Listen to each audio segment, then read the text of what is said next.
Today on This Fire, we explore the threat that idol worship poses to your eternal soul. Ron Luce stops by to tell us what's hot, and we have a very special guest. That's right, the return of CARMAN. This Fire starts now. Now, I believe Satan has targeted this last day's generation. You have a destiny in life, and Satan knows God wants to use you. Hello, and welcome back to This Fire. The only podcast brave enough to take a look back at every episode of Fire By Nite as we explore the Satanic Panic of the 80s, 90s, and today. I am, as always, your host, Steve, and sitting across from me is my brother from the very same mother, Alec. Alex, say hi. Hello, how are you? How you doing today, brother man? I'm doing all right. I know. I was going to say in a different space. I was going to say, sitting across from me like always, but it's not like always. We've done what every good podcast does about 3 years into their run. Completely changed format. So for those of you who are listening and can't see us, we are now on YouTube. We are a fully fledged audio podcast as well as a video podcast as well as an audio podcast. So if you go to youtube.com/ I should have prepped this. I think at This Fire Pod, right? That's how YouTube goes. You have to put the ampersand in or the at symbol. Oh, I think. I don't in the search for This Fire Pod. Yeah, in the search you wouldn't put the at. It's okay. And you'll see our shining faces, and you'll have the benefit of seeing all the clips we're talking about over the course of any episode of Fire By Nite. Here's hoping. Yeah, we'll see. we're kicking the tires here. This is our first time out. So why are we doing this, Alec? Cosmically or like this yeah. specifically? No, you know what? Let's go with both. One, why are we including video from here on out? We want to be able to kind of grow this thing and have more of a community. I feel like with podcasts, you're kind of like operating in a vacuum unless you are networking with people and talking to like other creators on Instagram or whatever it is. Mm-hmm. Like there's no algorithm that's pushing additional podcasts in like the audio format. Nobody's just letting iTunes or Apple Podcasts autoplay a bunch of podcasts. You know what I mean? Yeah. So like, if we get, we're trying to kind of connect with more people and see what we can do to grow this thing and kind of grow the conversation about Fire By Nite. But we want to broaden our community. Yeah, I think that would be a good thing. And you know what? Just to share these clips, I feel like people that are listening and haven't necessarily seen some of these clips, they're missing out, Mm-hmm. So I think this will be good. Also, I do want to say, like, if you are a new listener / viewer, or subscriber. Hello, a new subscriber. Mm-hmm. I think maybe we should explain why are we doing this in general, right? So long story short, my name's Steve. Hi. Nice to meet you. I am a former 90s, early 2000s youth group kid in the evangelical movement. And this is my brother, Alec. Alec, hi. Hey, how's it going? He's very much so not. So I am kind of guiding him back through. It's funny. This isn't my childhood because this is the 80s. But Fire By Nite is a show that was developed for teens in youth groups during the height of the Satanic Panic. This was a show that was on from 1986 to 1994 in some format. And then there was syndicated versions that would play. And I actually think I saw this a bunch when I was a kid because I would watch TBN, TCT on my little rabbit ears black and white TV in my bedroom in the middle of the night because I didn't have cable, just had the over-the-air stuff. And it, stuff like this seemed interesting. So I'd watch a lot of Satanic Panic content, a lot of Rapture content. As we're kind of just discussing over the course of this podcast, over time kind of deconstructed my faith as the kind of cliche goes. But I found this show to be worth discussing because I think that it kind of serves as a Rosetta Stone to a lot of the pop culture, a lot of the politics, a lot of the fears of the evangelical movement over the course of from the 1980s to today. So I'm forcing Alec to watch every episode of this show with me. If you don't know what Fire By Nite is, it's basically like it's been boiled down in the past to being called Saturday Night Live for Christian teens, but it's not really that. It's Saturday Night Live mixed with TRL. There's a ton of music content, interviews with musical artists, mixed with like 2020 style investigative journalism where they go on the scene to talk about their subject matter any given episode. It's kind of it's like a magazine show, more or less. You get like kind of a potpourri of different kind of content, which makes it interesting and easy to watch. And we're watching all of it, right? Unfortunately. Yeah, you love it. You love it.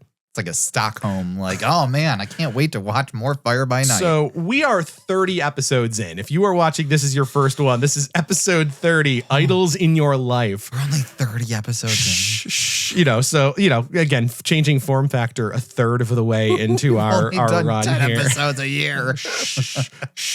When we do bonus content, we do so much more. We read books about the Satanic Panic. We watch television specials about the Satanic Panic. This year, we're getting into watching some movies. Teaser about the Satanic Panic. But you know, we like to kind of just break down that era, and as was referred to by one reviewer, it's a breakdown to the bone of this show and this era. Review of our show? Well, yeah, somebody talking about our show saying that we are analyzing Fire by Nite to the bone. Oh, that's very nice of them to say. Real deep. Oh, gross. You didn't have to do that. We're on camera now. You what? I'm cutting my arm we're cutting to the bone. What? So anyways, so again, we're on episode 30 here. So there's 29 other episodes for you to go listen to if this is your first one and you're finding it on YouTube. That said, I think what we're going to do is try to find ways of kind of revisiting those first 29 episodes, not completely redoing them for the YouTube format, but maybe shorter. We force other people to watch this and then comment on it, and we can grow the community that way as well. We could do some shorts. Exactly. We can do some shorts. We have all sorts of options now. And, you know, in terms of onboarding new people, in addition to subscribing to this channel, you can subscribe on any podcatcher you got, Apple Music, Spotify, Pocket Casts, wherever you find your podcasts, you can find This Fire. You can also find us on Instagram and Blue Sky at This Fire Pod, where we're relatively active in posting when we've got new episodes and comments and things like that. We also have a Patreon because we've become paranoid in our current political times. And if they pull the plug on content critical of evangelical Christianity, even if it's coming from a place of love, you'll still be able to get This Fire by joining our mailing list. If you go to patreon.com/thisfirepod and sign up, it's not paid. It's free 99. But you'll be able to get on there and we will be able to reach out to you. Even if they deplatform us, which I guess we shall see. That said, Alec. Yes. You know, we have a batting order that we kind of like to adhere to here. We did get a little bit of listener mail. So, you know, we always like to hear from people. If you go to acquirethisfire.com, we've got a contact form and you can send us messages directly. This month, we got a message from listener Bonnie. Hi, Bonnie. She said, "Hi, guys. I found your podcast via Apple's algorithm," which is funny because we were just talking about how that doesn't exist. But I guess somebody found us even without us proselytizing on our Instagram after I listened to some other Satanic Panic themed podcasts. So that's cool to hear that we're kind of in the mix there. I started just listening to the special episodes like the Geraldo special analysis and the roasting of Michelle Remembers, which we have a 3-part special in our feed. That's an interesting episode to start with. Michelle Remembers. But I'm not fascinated with the regular episodes, both out of horror for the nascent Christian nationalism. You know, this is where Project 2025 learned their stuff. Oh, and you're speaking to the choir. Of the hilarity of just how bad the Family First sitcom is. Seriously, it's the definition of so bad it's good. So it sounds like we hooked her. You know, she wasn't interested in the normal episodes at first, but she's on board. She did say, anyways, if I may make a suggestion, I'd love to see you guys do a book burning of Jay's Journal. It's an alleged diary of a teenage Satanist that was actually written by a Mormon youth counselor named Beatrice Sparks. She had been given the journal of an actual kid who died by suicide to publish to help raise suicide awareness, but she kept maybe one sentence and filled the rest of the book with totally cooked up BS designed to warn kids about the devil. Oh, I'd be so mad if I was that kid's parents. Right. And she mentions it's core Satanic Panic work. And Bonnie, we agree. So that's on our list we've been kind of like, I mean, we've only done a few book burnings, and we tend to kind of keep them like in the years that we're doing them. So like we've done the two Turmoil and the Toy Box books, and we do them at the Christmases where they were released. We did Michelle Remembers because that's so core to the decade of the 80s. And then this coming book burning, should we tell people what we're going to be doing next? Sure, I don't remember. Taking a look at Lauren Stratford's Satan's Underground. We're going to be looking at the 1988 book that kind of flavored the 1989 Satanic Panic. But Jay's Journal is on our list. We're going to start trying to take a look back at some earlier stuff because we certainly do have some books to look at that are older. Mike Warnicki's The Satan Seller has been on our list as one of the seminal artifacts of the Satanic Panic. So stuff like that in Jay's Journal, I think, is it going to fit in? Maybe Alec, maybe I should have you read some of these and you can tell me what you thought. Oh, you'll be our 70s correspondent. Can I get a thinner book? You know what? I don't know. Jay's Journal doesn't sound particularly long. Okay. So, thinner book. We got a message. Okay, so here we go. They didn't include a last name, just Robert. Perfect. Which I don't know if that piques your interest.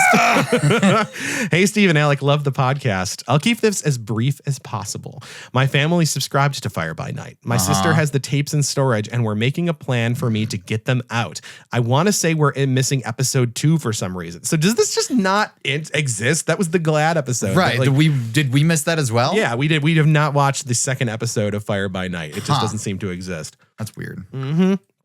So he says that they're missing that one for some reason, but they did subscribe very early on.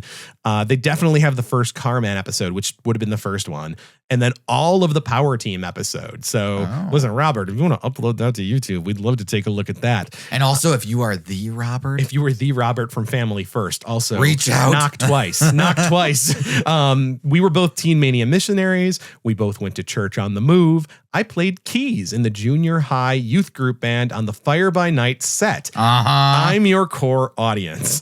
I can also answer a lot of questions about the church from mid-1990 when we moved from California to Tulsa to the Eastman Curtis episodes of the show, which we will discuss in a number of years. I also volunteered at Eastman Curtis Ministries. Ask me anything. Don't say suicide. Robert, I just want you to know we're going to be reaching out to you real soon because we do have a lot of questions. So you're going to regret saying ask me anything because I'm going to send you a list of 50 questions we've got. So his time period on the show, or with the show anyways, would be in their second location then, right? No. Because they moved from Tulsa to... I think he might just be talking about his family. Okay. So it's like they kind of joined the show in progress. The show moved to Colorado. Yes, not eventually. California. So it must just be like maybe he caught the tail end of the Tulsa era. Gotcha. Here. So Robert, we're gonna have to talk about. We're holding you accountable. And then I got a funny one from somebody. Dylan reached out to us. Said, hey, just wanted to say, love the show. And you guys fixed a mistake I've been making for my entire life. Oh, story time. Way back in the late aughts, I went with my local church group to an outdoor Christian music festival. In my memory, the band had the number 5 in their name. I specifically remember that they had balloons tied around their bodies or something with their faces on them. So way far away, you could tell which member of the 5 you were watching. And not being very familiar with popular music, I've remembered this as that time I went to a Christian music festival and saw Maroon 5 for some reason. No, I mean, I've literally never questioned this until I was listening to your episode with Molly, and I was flabbergasted to suddenly and instantly realize that it was Family Force 5. Of course it was. That's the name everyone kept saying. But for over a decade, I've just thought that Maroon 5 did a Christian concert with Skillet one time. So yeah, thank you for fixing this weird error in my memory. Also, your guilt episode made me cry. So good on you for that. So like, no problem, Dylan. We're you know what? I kind of wish we had just been able to let Dylan live under the impression that he had seen Maroon 5 and not Family Force 5, aka the Brothers. Brother. Yeah. So thanks to Dylan and Robert and Bonnie for writing in. We love to hear from you guys. Again, if you want to send in a message, acquirethisfire.com. we've got a contact form, so you can reach out to us and let us know what you think. If you love the show, if you hate the show, whatever, we'd love to hear from you. Clicks or clicks. Clicks or clicks. We're just looking for traffic and downloads so we can get on this advertisement train. Woo, woo, woo. We do, as far as our old business, we do want to give a big shout out to the boys, Donovan and Zach over at Jesus Stole Our Movies, who just had us on. In order to prep to become a full-fledged video podcast, we had to upgrade our systems a little bit here and get some new mics and get stuff ready. So we were off for all of January. So picking up the slack, we were special guests on Jesus Stole Our Movies in January for a duology of episodes featuring what movie, Alec? Turbo, a Power Rangers movie. There we go. Feels like that should be like not ordered that way. Power Rangers movie Turbo. But we were helping them take a look back at one of Alec's childhood nostalgic favorites, Turbo, a Power Rangers movie. I still like it. You know what? And it holds up in some ways, and in some ways it does not. But we were trying to take a look at it from the perspective of evangelical parents in the 90s. We were allowed to watch Turbo, a Power Rangers movie. Maybe we shouldn't. Zach was not. So, but thanks so much for having us on. It's always a great time, and we're hoping to return the favor this summer. I guess it's not really a favor if we make them watch a terrible Jeremiah Films production, but more on that as we reach the summer. Anyways, we got a big show going into today. We got a really big show. And a really big shoe. We're heading back into Fire by Nite after a few months of special episodes, right? We had our Christmas episodes. We haven't touched Fire by Nite proper since November, I think. Wow. So before we get into that, though, why don't we do what we always do about this time and have a check-in with the forbidden fruit of secular pop culture as we see what was happening in the world in April of 1989.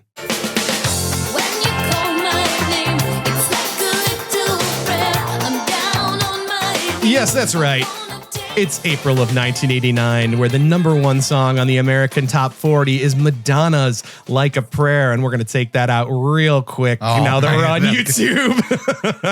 That might be the one little harsh change we got here, is that we have to really, really mind our P's and Q's. I don't know how this is going to work entirely. We're not trying to monetize this podcast necessarily in this way, but I would also like to not have our episodes removed from YouTube.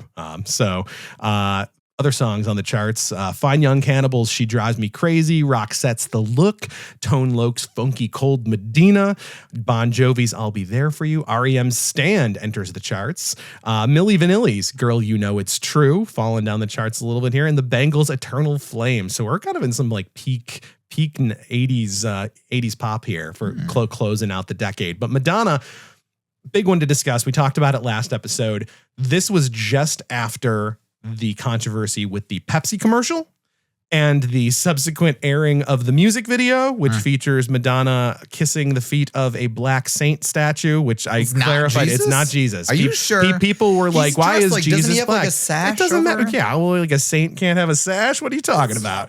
But she clarified that it was just a black saint. She was praying to a clarified black back saint. then, or clarified since? Both. Like she was talking on Instagram about it like a couple years ago about the controversy, and pushing boundaries at the time. So anyways, that Pepsi commercial, it debuts early March. I was wrong. I actually, last episode, I think I mentioned that it was a couple weeks later or whatever. No, it was the next day that video comes out. Oh, wow. That Pepsi commercial ran one time before they pulled it and people complained about it. So people are babies. Yeah, people are kind of babies. Snowflakes, maybe even. So Pepsi commercial gets pulled, but here we are, April of 1989, and the people want Madonna. Like a Prayer, obviously, like that album and that song, like you constantly hear it in contention for, when people are ranking Madonna songs and albums, like being the top of the heap, like that being some of the best work she's ever done. They just used it. I guess at this point it'd be like almost a couple of years. 2024 for Deadpool and Wolverine. Right? Yeah. So, and then that contributed to a resurgence in its popularity. But it's always been a banger. It's a bop. Domestic box office for April of 1989. We've actually we're picking up steam here heading into summer of 1989 is a major year for pop movies and like big blockbusters. But we've kind of seen just the dregs so far. But we're kind of picking up steam in April. So we've got Major League debuting at number 1, came out April 7th. Pet Sematary coming in at number 2. Other debuts, The Dream Team, Say Anything, and Jean-Claude Van Damme's Cyborg. So, you know, some good, some bad. I have you ever seen Major League?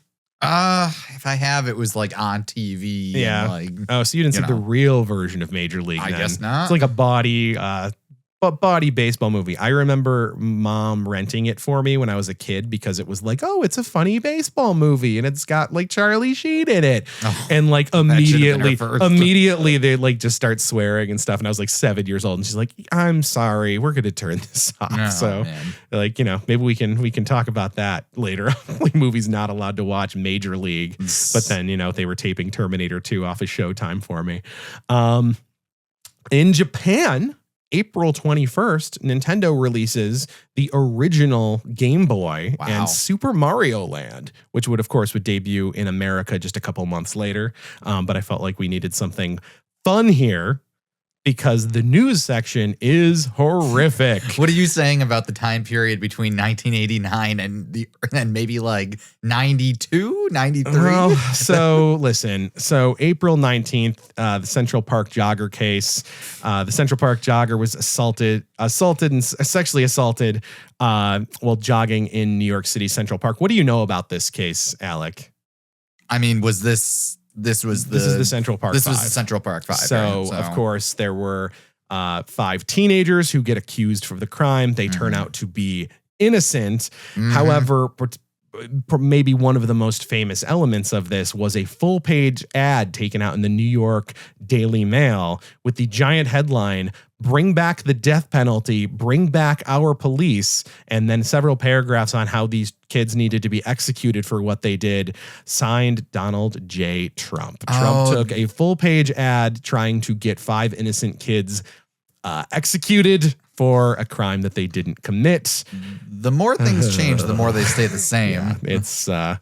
Yeah, it's just chilling. And then later in the month, April 27th, a major demonstration occurs in Beijing as the kickoff to the 1989 Tiananmen Square protests. So just great stuff happening all around the world. I'm very sorry. It's kind of a dark month for events here, but hey, Super Mario Land. Can't shake a stick at that. Gotta distract somehow. Yep. Push down the darkness, walk away, don't pay attention to the pain. But yeah, dark month. So you know what? Why don't we leave all of that behind? Okay. I think that would be good for us for a minute as we walk away from the world and we focus on what's really important as we take a look at how to identify idols in your life. So, we kick off today's episode with a cold open. Turn on the camera, Roy. Yes, after 15 years of searching, my husband Levi, myself, our cameraman Roy are about to discover the temple of the Yosemite Tanaja. For years, the ancient temple was thought to be a myth. However, my wife Lily and I held fast to the premise that the ancient culture of the Tanaja would have a temple, an inner sanctum in which the idols they worshipped were kept. Yes, and we're now going to document that discovery. Come on in through here, Roy. And you'll see on the door here, it's written, Yosemite Tanaja. Oh, let's savor the moment, Lily. Alec, welcome back to Fire By Nite. Did you miss it? All I can say is it could have been worse. It could have been worse. I was afraid. Very afraid. It's been a minute. So to describe what's going on here, we've got resident thespians and comedians, John and Vicky Jo Whitty, in the far-flung future. And they're dressed like grave robbers, explorers. And they've discovered the tomb of the Yosemite Teenager tribe, aka a sign on the wall that they find that says, "Awesome teenagers room, keep out." And they're going to explore this musty old tomb or children's bedroom to find out what idols this long-lost civilization had worshipped. Beautiful. Look. Oh, Roy, this is a cassette deck. This is where their rock and roll music would blast from these speakers. Of course, the rock and roll was the mystical form of the heathen worship. Yes, and it was worshipped with the shaking of the head, like this. Shake your head, dear, shake your head. So you get the idea here. They work through the room, finding evidence of all the stuff that this kid cared about. Music, a mirror for doing their hair and picking their zits, skateboarding, a pair of jeans. And for our fellow listeners, let me paint the scene here. This teenager's tomb set is like covered in dust. How do you how do you think they?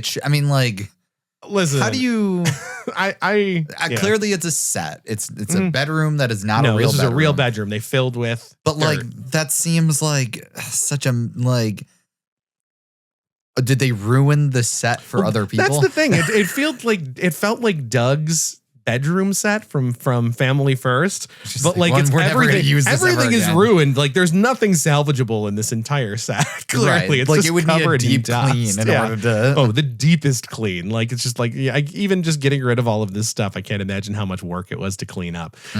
So the room looks like it's frozen in time. Like the kid just disappeared. Maybe this is the result of the rapture having happened and houses that were abandoned, like you'd find in like Fallout or something like that. In that case, the kid's okay. He got raptured then. Well, maybe, but the kid was clearly idolatrous. So maybe it is just a nuclear apocalypse after this, and the only survivors were the Whitties. So they're the only ones left. They're the only ones left. What does that mean about them? The only things that survive after the nuclear holocaust are taxes, cockroaches, and the Whitties.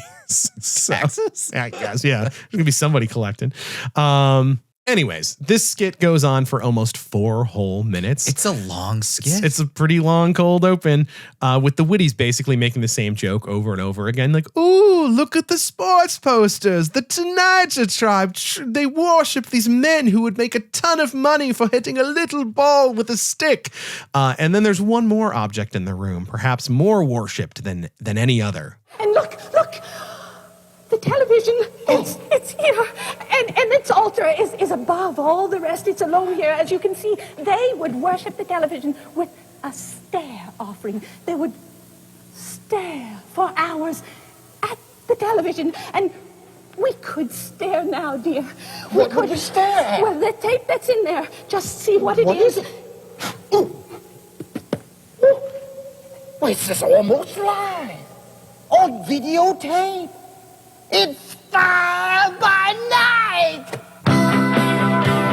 And we are off to the races. So yeah, maybe the kid was raptured because he was a Fire By Nite viewer, right? So this is like very early on. I could see the crux of all of the flaws in this episode. The flaws? No, what are you talking about? Okay, so what do you see early on here? That's so this be a problem whole for you? skit is like any interest, literally any interest. It doesn't matter what it is.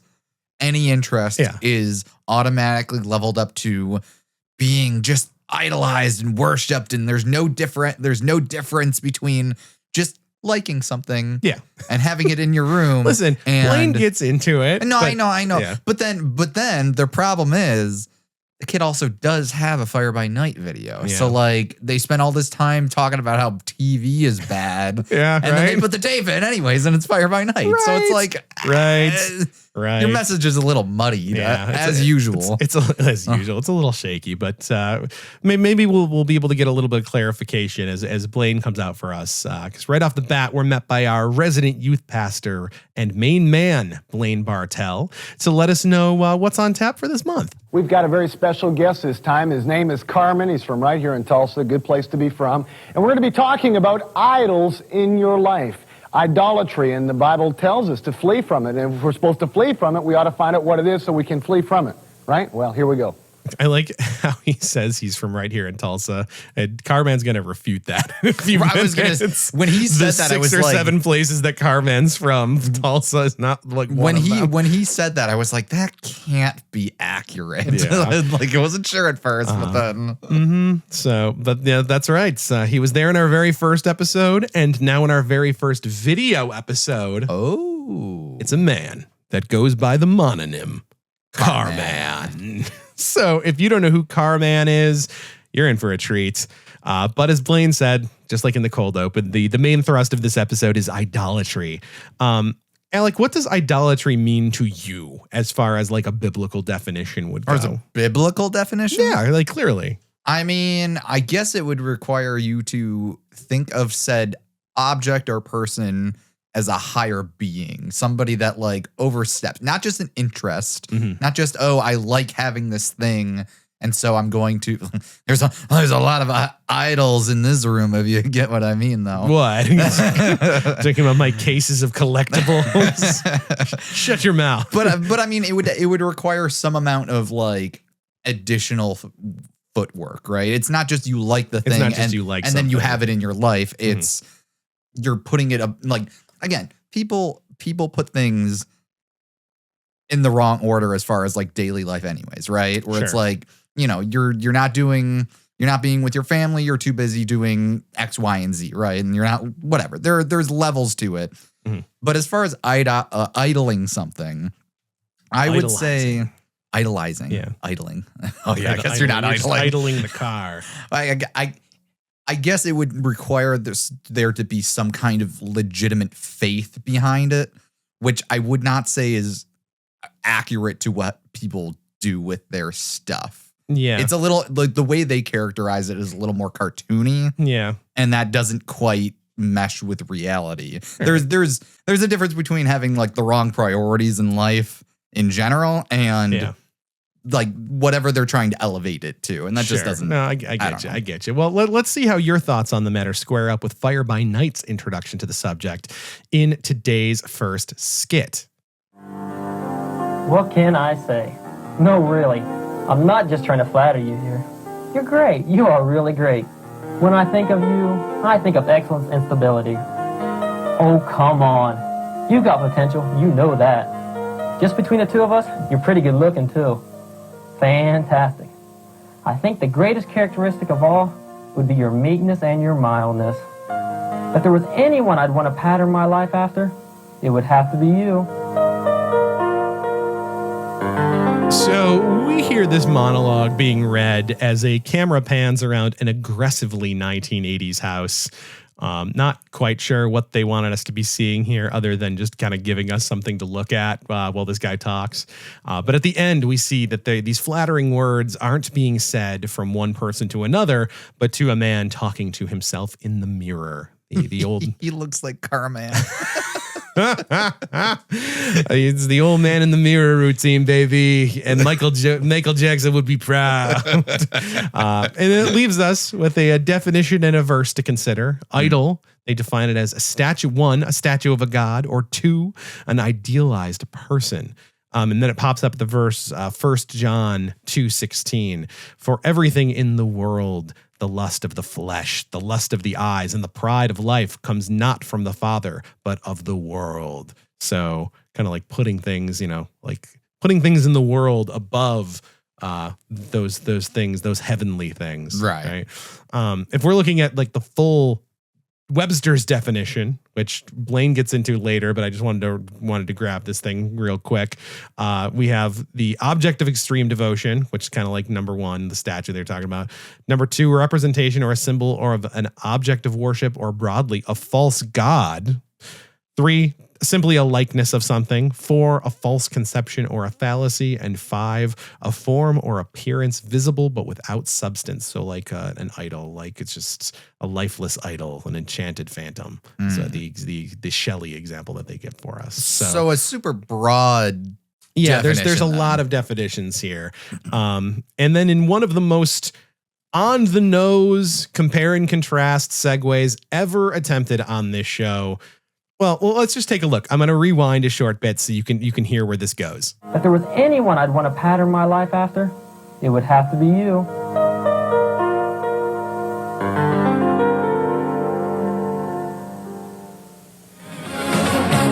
Is he your king? Is he your Lord? Is he the Lord of all?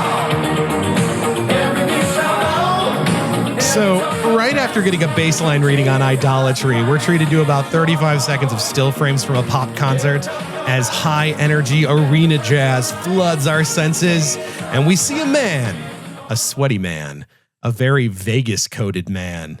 That's right. It's our old pal, Trenton, New Jersey's own CARMAN. Alec, did you miss him on the show? CARMAN, look at me. That's right. Yeah, that's how you feel about CARMAN. Listen, I thought he was from Tulsa, Oklahoma. Blaine introduces him as Tulsa, Oklahoma's own, but us true car fans, that's what they call CARMAN fans, car fans, know that old Brown Eyes is a Jersey boy, drawn like a moth to the flame to Las Vegas' neon lights, but he's from Jersey originally. But at this stage, he is relocated to Tulsa. So he's really trying to buckle down on the CCM career. Okay. So he goes from New Jersey to Vegas, where he becomes born again, visiting his sister, which we'll get to in a second, to Tulsa, and then back to Vegas later on in his life. So you couldn't keep a good man away from Vegas, is what I'm saying here. It's his bread and butter. It's his bread and butter, baby. So CARMAN and Blaine, they're old friends at this point, and we just have to dive headlong into his first interview segment here, right into updates on his current tour, the Radically Saved tour. Alec, did I send you the cover to Radically Saved? No. Take a look over here on my monitor. If you take a look here, so there's this jaunty little number here where CARMAN in a tuxedo with a top hat doing his best taco impression. Radically Saved, of course, was his 1989 live album.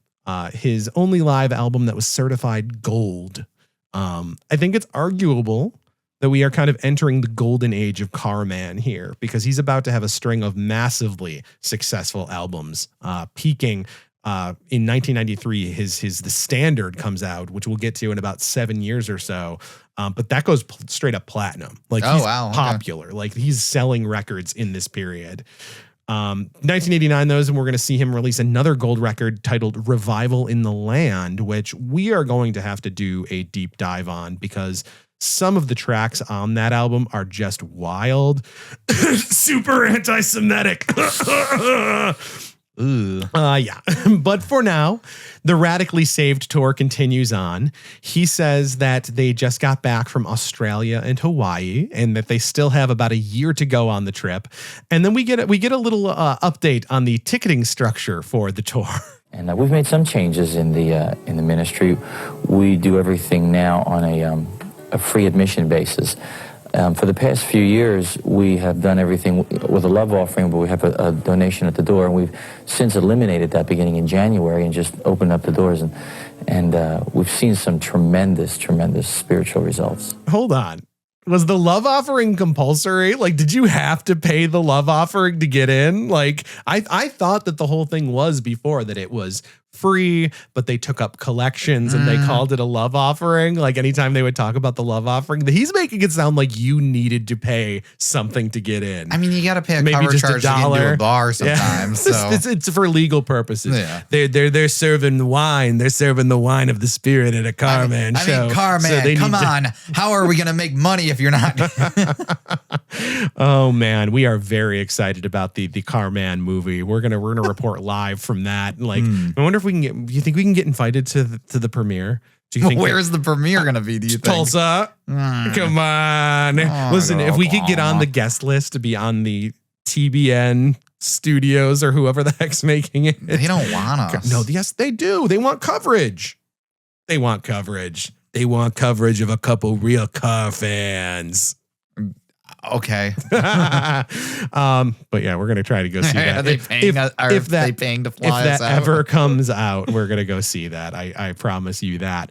But yeah, so apparently now the concerts are free. So, you know, well, okay, they're free, but they're still gonna hit them up. Well, of course, you have to listen. You have to listen. Our podcast is free, but you know, if somebody wanted to send us $5 in the mail, or if we happen to activate that button on our Patreon that turns it into a paid subscription, wouldn't that be a thing?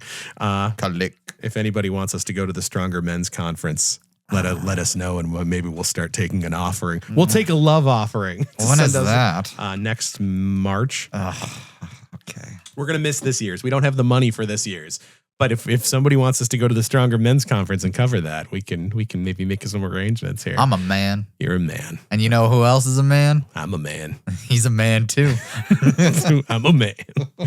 I don't know why we know so much about how he charged admission, but also at the same time, it feels like we still kind of know so little about it too. Blaine does a little bit of a rewind here, though, and realizes, hey, maybe I should properly introduce this guy for any new viewers who haven't heard his story before. So, like I said, Carman Dominic Licciardello was born in Trenton, New Jersey. He's from Trenton, New Jersey. He was born into a family with some entertainment history. He's got some entertaining in his blood. Did Blaine say that he couldn't pronounce his last name? Yes, he refused to pronounce it. I mean, what's wrong with you? To be fair, I feel like I've heard it spoken out loud before. So Licciardello. Yeah. Also, it warms my heart that Blaine has continued his trend of dressing exactly like his guests. Oh no, he is dressed exactly like Carman. No, like the leather jacket or the jean jacket when it was Rick Kua or whatever. Yeah. And now it's like he's got like this kind of like military surplus jacket on. So my cool. gosh, he is so cool. So, anyways. His mom was a musician. According to Wikipedia, she was a talented accordion player. Ooh. And so Carman, as he grew up, he says he grew up in a bar. He was playing nightclubs and honky tonks all over New Jersey before he moved out to Las Vegas to try his luck in the recording industry. And it was at that time that he would start to regularly visit a family member that would change his life forever. I had a sister who lived in Southern California at the time, so I went out and I was commuting back and forth between Vegas and Southern California, which is about a 6-hour drive, just to spend some time with her and do my business and go back and sort of get the ball rolling. Is it bad that like my instinct that his backstory is kind of like, I'm kind of shocked that it's kind of a boring story. Listen, it's pretty boilerplate. I feel like the phrase "do my business" carried a lot, and that was like there was some heavy lifting. I'd go to California to do my business, and then it was back to Vegas to try to get the ball rolling. So, what does that mean? Listen, Alec, Carman likes to keep work and play separate. Weekends and family, California with the family, where he could do his business. He had things he got to do, and then back to Vegas to get the old ball rolling on his singing career. You know how it is. But here's the thing, Alec. Carman's sister was born again. Oh. And this had a profound impact on young I'm putting a question mark on young there. Carman? How old is Carman? I don't know. That it just did me in, and I wanted it. I wanted whatever it is that they had. Matter of fact, I wrote a song years ago that says, I want some of that. Whatever it is you got. Oh, I don't know what it is. She says, it's Jesus. I know I don't want the Jesus stuff, but whatever it is you got, I want some of that. So I put a song together that says, I want some of that, And I guess it was maybe about 4 to 6 weeks after I made the venture out of New Jersey that I accepted the Lord and committed my talent to the Lord and made a decision that if I ever sang again, it would only be for the glory of God. His speech pattern, the way he talks is so unexpected. Why? Because you'd think that you think he's going to be way more, hey, right, Jack, or whatever. No, because Carman keeps it low key. Rick Kua is pretty Rick Kua has a radio voice. He's always on. Yeah, Rick Kua has a radio voice. He's very, we were putting out the albums and we wanted to go platinum, so we did the thing and whatever. Yeah, Carman's just a little bit more low key, like he doesn't actually want to be here, but that's fine. Don't say that. But apparently the move from Vegas to the trips to California, the conversion, this was all within like a month and a half tops, like the 4 to 6 weeks. I was singing for the Lord. Jesus moves fast. Bam, boom. Sometimes love is love, I guess, and so sometimes Jesus just looks at you and says, I want some of that. It's our first drop there. That's good. Speaking of trying to get you a piece of that.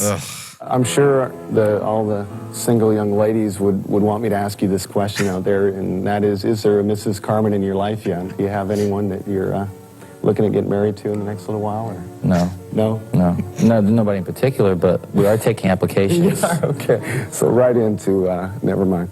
Carman looks like he wants to murder Blaine for asking this question. Blaine, your audience is children. This question? Why are you even putting that out there? Listen, to our knowledge, Carman, he loved ladies. He loved him from coast to coast is what Aaron. Listen, we've had some people write in to tell us Christ-like. What? CARMAN. What?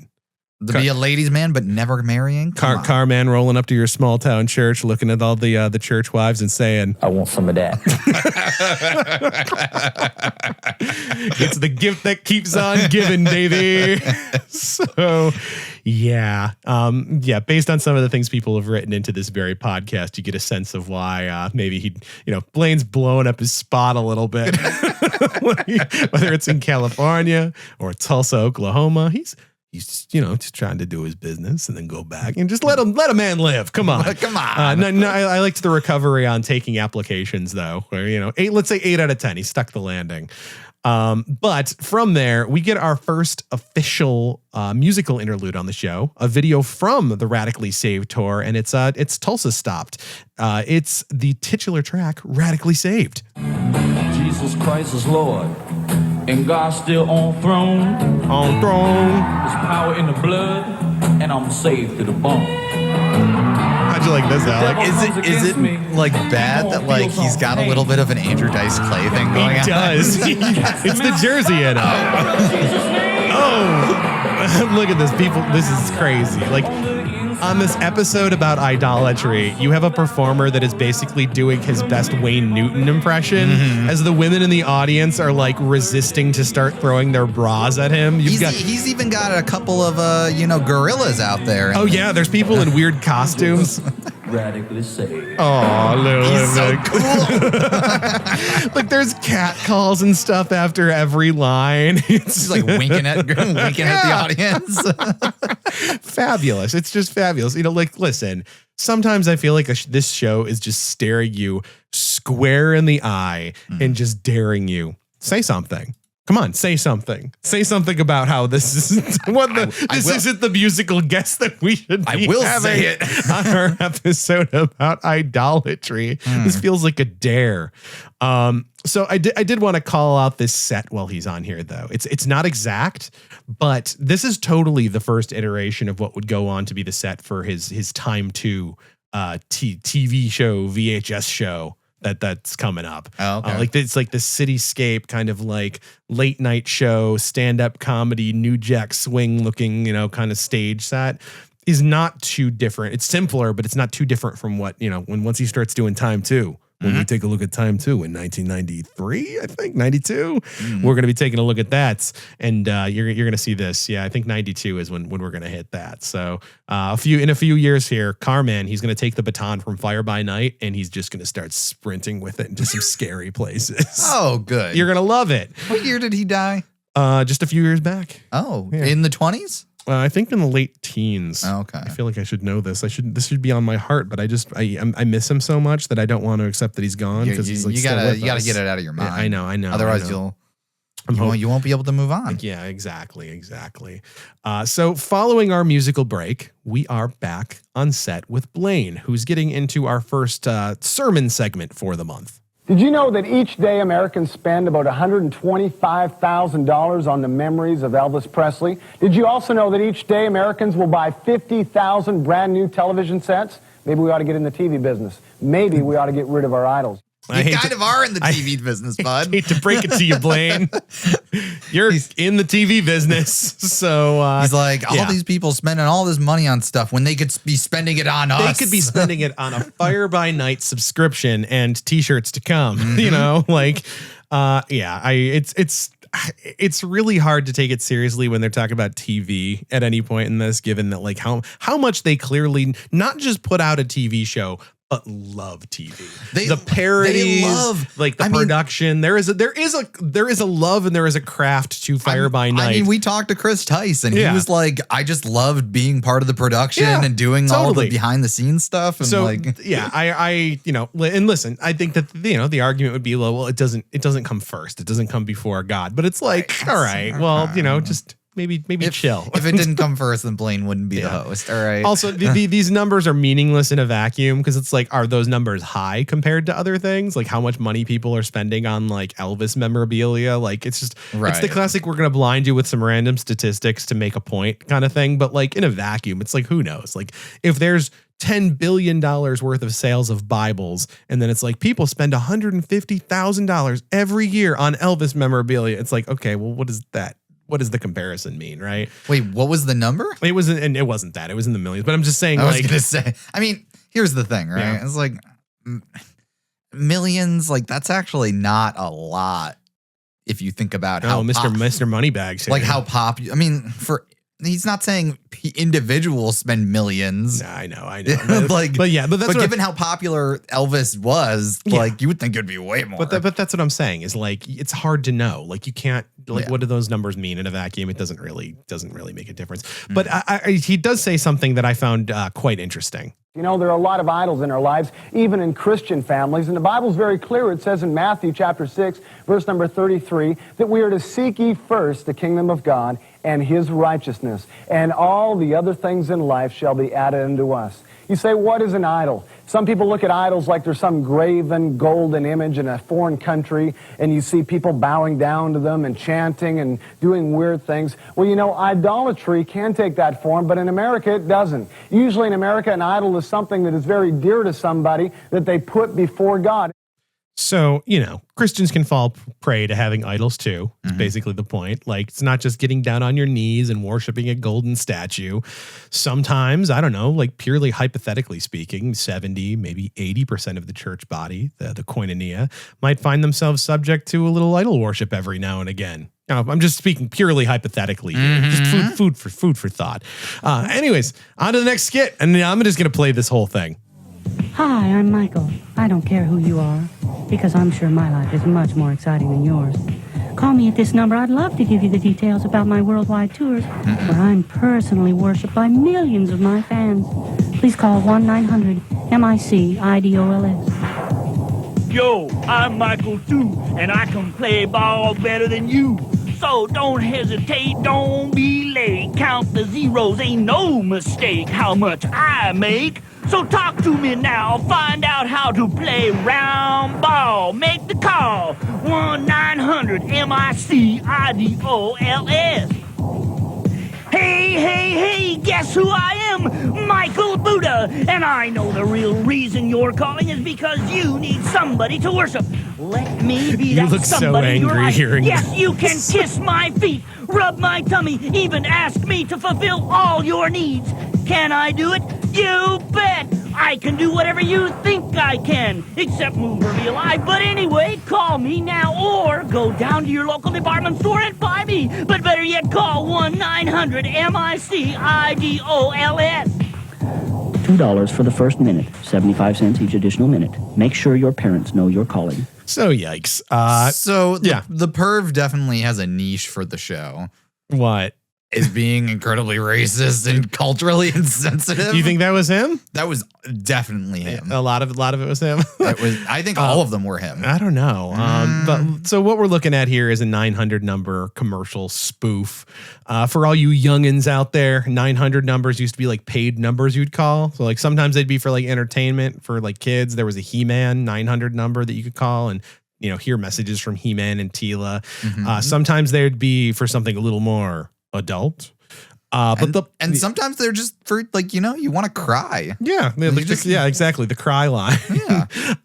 So the point here is you call up, you pay a certain amount per minute, and then you hear the message or you chat or whatever. So here, Fire By Nite's putting out a 900 number for idols, apparently based around people named Mike. So we've got a Michael Jackson parody, a very regrettably voiced Michael Jordan parody, and then Michael Buddha, a Buddha statue that's also apparently named Mike. Look, not to sound woke here. Oh, no. Breaking it out here, not to sound too woke. But I can't help but notice that we're looking at one effeminate black celebrity, one athletic black celebrity, and then a representation of like an Eastern religion and philosophy. Like this all kind of feels a little racist to me. Who am I to say? Well, who am I to say? And also the Buddha that they got was like something was not right about it. Yeah. Like I don't know. I mean, they said maybe they got it from a department store, so could have been that. Maybe that's not on them specifically, but whatever. You get what they're doing here. As inoffensive as a Buddha statue should be, Christian audiences are going to have some amount of apprehension about it, recognizing it as a real idol, right? Like it's another religion. So they're equating the celebrities to that, right? So you're a big fan of the Chicago Bulls? Idol worship. You wait to be first in line to get tickets for MJ's Bad Tour? You're an idol worshiper. So if you're a Buddhist, clearly, well, that's that. Just like that one goes without saying. It's like so insulting. Yeah. It's like obviously there's the racial element of it all, but it's like so insulting just to demean other people for their belief system, and then they get mad when other people criticize them. No. It's insane. Well, because Christians are persecuted, Alec. They're more than any other faith in America. Listen. You know, with all this temptation in the world, though, I just wish there was someone, anyone who could show us where to find some good, wholesome entertainment that we could spend our hard-earned pennies on. Thank God for our old pal, Teen Mania Ministries' own Ron Luce, and he's here to tell us what's hot in the contemporary Christian music scene. Alec, were you excited that we're back with Ron here?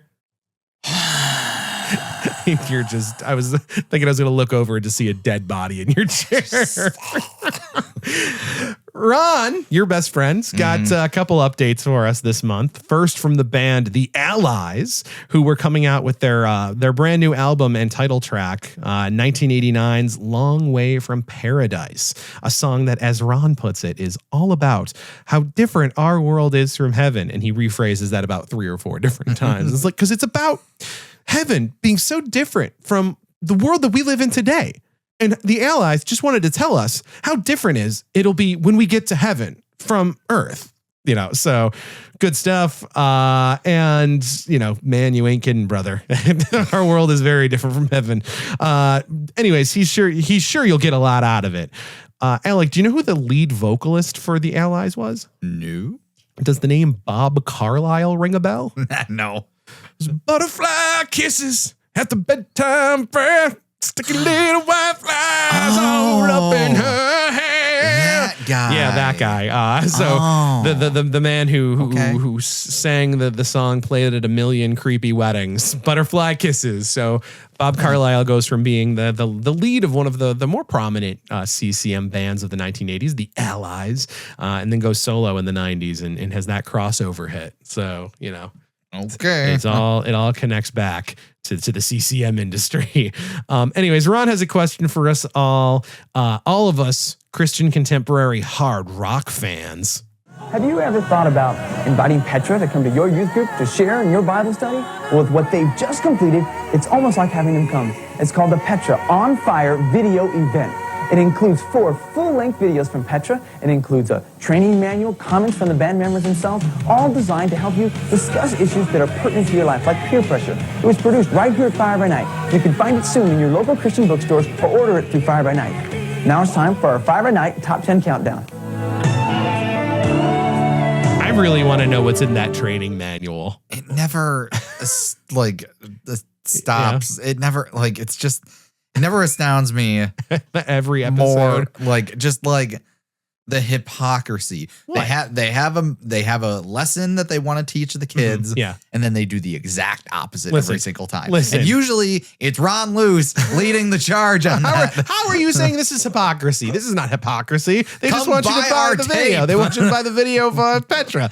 Listen, considering the last time that we saw Petra, they were instituting what seemed to be a Christian nationalist prayer circle, like a fan club where you could call the line and pray, and then like chain letters and then like a form that they were including in their records that you could send to elected representatives telling them to put prayer back in schools. Like, I really want to know what's in this training manual. That's just what I want. But Petra, you know, is at the vanguard at this point, I think, of what we're going to see Fire by Nite start to lean heavier into as we go along. And certainly CARMAN's Time 2 show when we get there. But for right now, you could just get these little teases that make me wonder what exactly was included here for the kids and Petra's prayer tape. Nothing good. And then he kicks it over to our customary Fire By Nite top 10 countdown, which bafflingly finds the Allies Take Me Back at number 1. Carman's at number 4 Listen, or something. Here's the weird part is the Allies Take Me Back. This was a song from their 1987 album, Shoulder to Shoulder, and was not from their new album. So sometimes it just feels like there's a weird glitch in the Fire By Nite matrix where they're like, yeah, that Allies track is number 1. Well, like the new one? Yeah, great, whatever. It doesn't matter. I'm gonna key you in a little bit. It's because it's a made up list with no actual statistics behind it. You are a liar. These are real, hard in fact, listenership statistics that are being translated for us. And apparently this song just had a massive resurgence. Apparently. Just respect it. Just respect it. After the top 10, though, we have the return of a little segment that's been missing for a hot minute. Ron comes back in with a Fire By Nite editorial and adds in his 2 cents on the whole idol worship subject. An idol is something that's really important to you, something you center your life around. Many secular rock musicians don't have any problem singing about what their idols are, like illicit sex, drugs, drinking, or rebellion. Of course, a lot of kids say, I just listen to the music, I don't listen to the words, but you find yourself singing them later about like how great it is to party, and that can become a part of your life. Either that or you take the rock star themselves or TV personality and make them your idol. I don't know how many teenagers' rooms I've seen with posters of, quote, teen idols. How many teenagers' rooms have you seen, Ron? Ron loose. I'm gonna need you to come have a seat. I'm gonna need you to come into the kitchen and have a seat, Ron. What do you think? What do you think you're doing here? I'm just trying to tell kids about the Fire By Nite top 10 countdown. You got nothing. You got nothing for that. That bit of weirdness aside, though. Listen, I hate when I agree with Ron, but to some extent, I get it.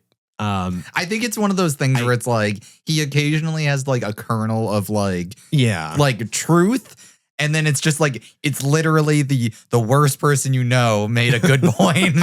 Well, listen, I mean, like this, they'll go extreme with it. I remember at Kingdom Bound one year, them doing the whole like, and you say you're just buying the clean version of the CD. If the CD was clean, the whole thing would be blank, which, you know, it seemed extreme. But like, I look back at music from the era when I was in high school and I'm like, the things we said, the things we joked about, the slang we used because Eminem rapped about them or whatever, like his popularity and then like the culture pushing him made it feel like it was okay to be using homophobic slurs or whatever, right? There is a certain level of garbage in, garbage out that I think is real.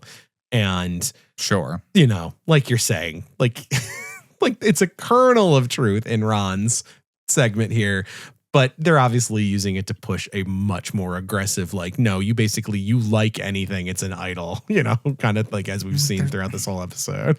It's always a zoomed in perspective. Yeah, for without sure. looking at the greater truth. For sure. And we'll get more into how all of that affects Christian audiences in my final thoughts. So putting a pin in that for now. But as much as I hate to say it, I think on some level I see eye to eye, or at least eye to nose here with Ron.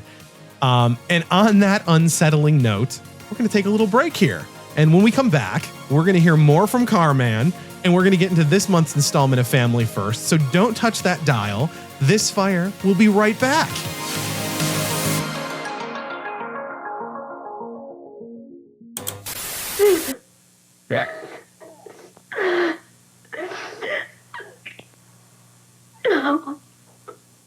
What makes people all over America break down and cry like this?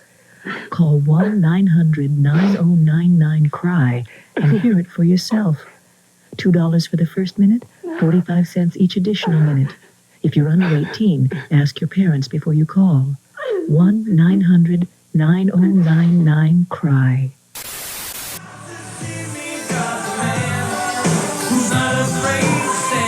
So after What's Hot, we're back with CARMAN and Blaine. And we hear a little bit of CARMAN's A Little Bit More Conviction, which way back in our first episode in 2023, One of the best songs on our it really was compilation album. It was one of the first inductees onto the first volume of the This Fire mixtape. Let me ask you, have you heard anything this episode that's piqued your interest? That first song tickled your fancy? That first song he sang was not too bad. Yeah, not too bad, but like, you know, you didn't say anything at the time though. Oh, Like, I don't know. Sometimes I defer to you whether you whether you want to talk about it. I mean, or not. like maybe Radically Saved, or I mean, does anything? Do you feel like anything maybe goes on the This Fire mixtape volume 2 quite yet? I'm not sure yet. Okay, I need another. We'll have to sit with it. We'll have to let these tracks marinate a little bit, I think. So Blaine asks CARMAN if he has any advice for youths as we head into the 90s and how to avoid idols. CARMAN kind of just doesn't answer that he question. doesn't give any names. But he does have some thoughts on the state of the youths. Well, in what I see with the youth of our nation, and I have a really strong desire to minister to the youth, you know, because by the time somebody gets past the age of 18, only 5% of those people ever accept the Lord, you know. So it's important to get them while they're young, you know. It was slim pickings for me by the time I was 20 years old and I accepted the Lord, you know, because I could have just as easily gone the other way. You got to get them young, Alec. It's horrific. It's just completely awful and scary and slim pickings. Like I could have easily gone the other way. Like what happened to Sister CARMAN living a life that was so radically different that you just had to. I want some of that. You wanted some of that. Like if it's a 95% failure rate if you don't reach them before 18. What does that say about you? Right. Like when they're young and impressionable, you have to get at them. Otherwise, like that's not exactly the best advertisement for the faith. Sounds in my a little predatory. It's a little something. So CARMAN tells Blaine that he saw this tape of Michael Jackson, Moonwalker, and all the fans, the teens, they were hooting and hollering and passing out. And wouldn't you know it, CARMAN says, I want some of that. So his point here is, I gotta overuse it at first, and then we'll trickle it in. Like you pepper it in later on.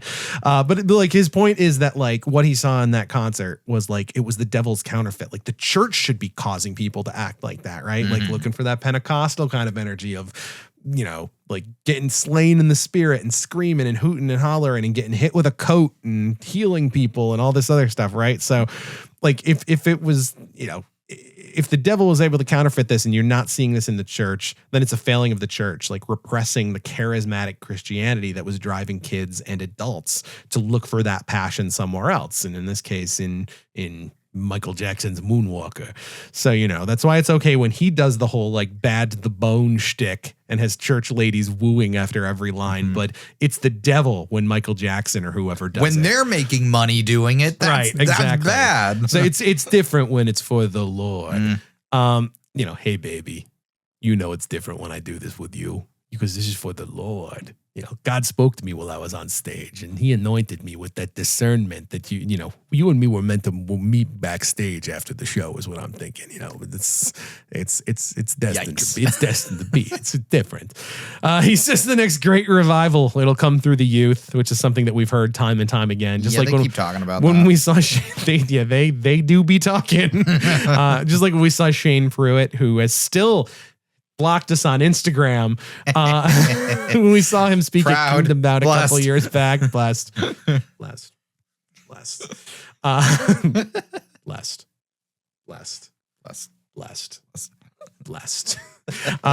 Anyways, a couple of years back we saw him at Kingdom Bound and he was all about that. It's always, you know, we're seeing more young people than ever come to the Lord over the last year than in the past decade. Yeah, but he was a scaredy pants at Kingdom Bound because he didn't give his full shtick. Yeah, he didn't give the whole like anti-trans people spiel or whatever while he was on stage there.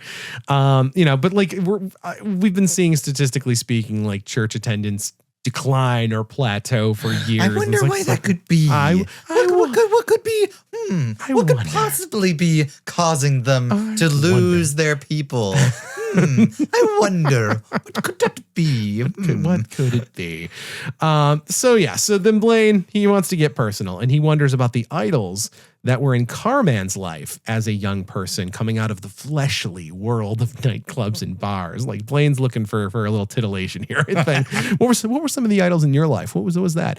So predictably, Carman says that the secular artists that he looked up to and they served as sort of an idol for him, even in his early Christendom. But there's a time when you first make that decision that you need to come out from all of that. It's almost like you're going into a training ground.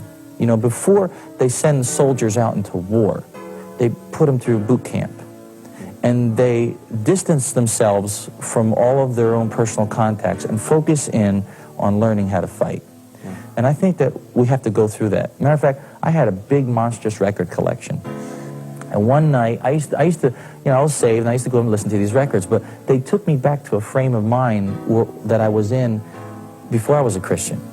And one night I just got tired of it. I took the whole collection, I put it in a dumpster, dumped it all, Because, not that I'm saying you have to go do that, but what I am saying is that to me it was more important to not have something in my home that would lead me away from where I was going. And by the way, kids, if you do throw out your record collection, you can replace them. You can replace them with the entire Carman catalog, now available on Benson Records. That's Benson, the home of DeGarmo and Key, Ray Boltz, and Glad. If it's not of God, it's not of Benson. Yeah, so you can see where this message could be self-serving, as well.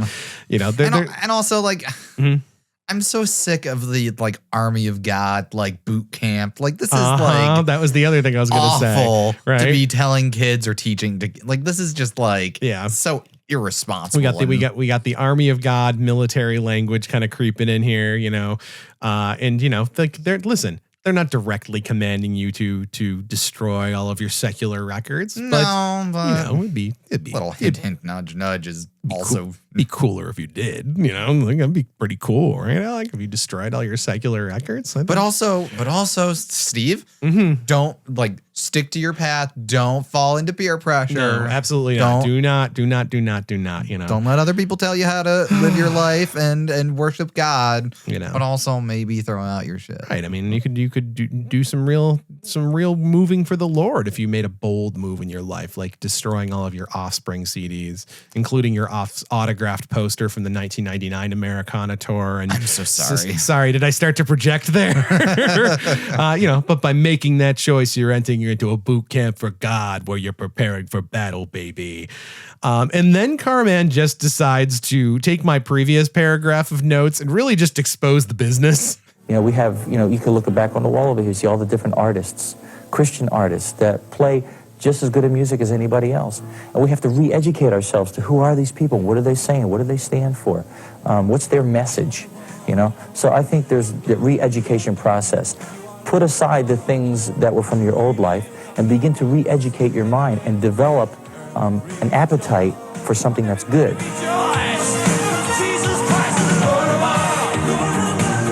So there's just something really chilling about his use of the word re-education. Oh my God. In those last few sentences. What is I don't it is astounding to me that a parent could be I assume watching this with their kids or at least be somewhere present, I assume. Yes. And not hear that and be like, what the hell is this? Why would maybe turn that off? Just keep working at fixing your brain, and after a while, you won't even realize you're not listening to. You're not listening to Madonna because Kim Boyce is just as good as Madonna. Kim Boyce is just as good. All these names written on the wall for us here, they're just as good as any secular artist. I swear. And the thing about re-education is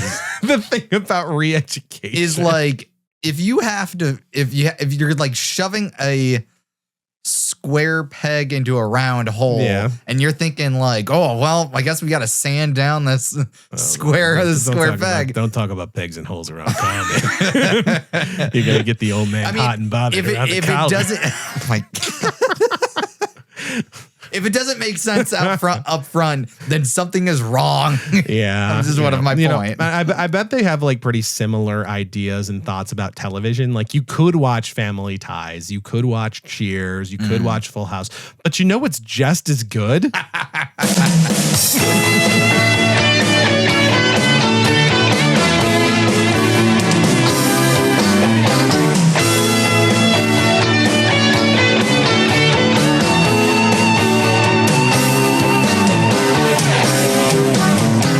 Family time. Family time. That's right. It's Family First. The show within their show within our show.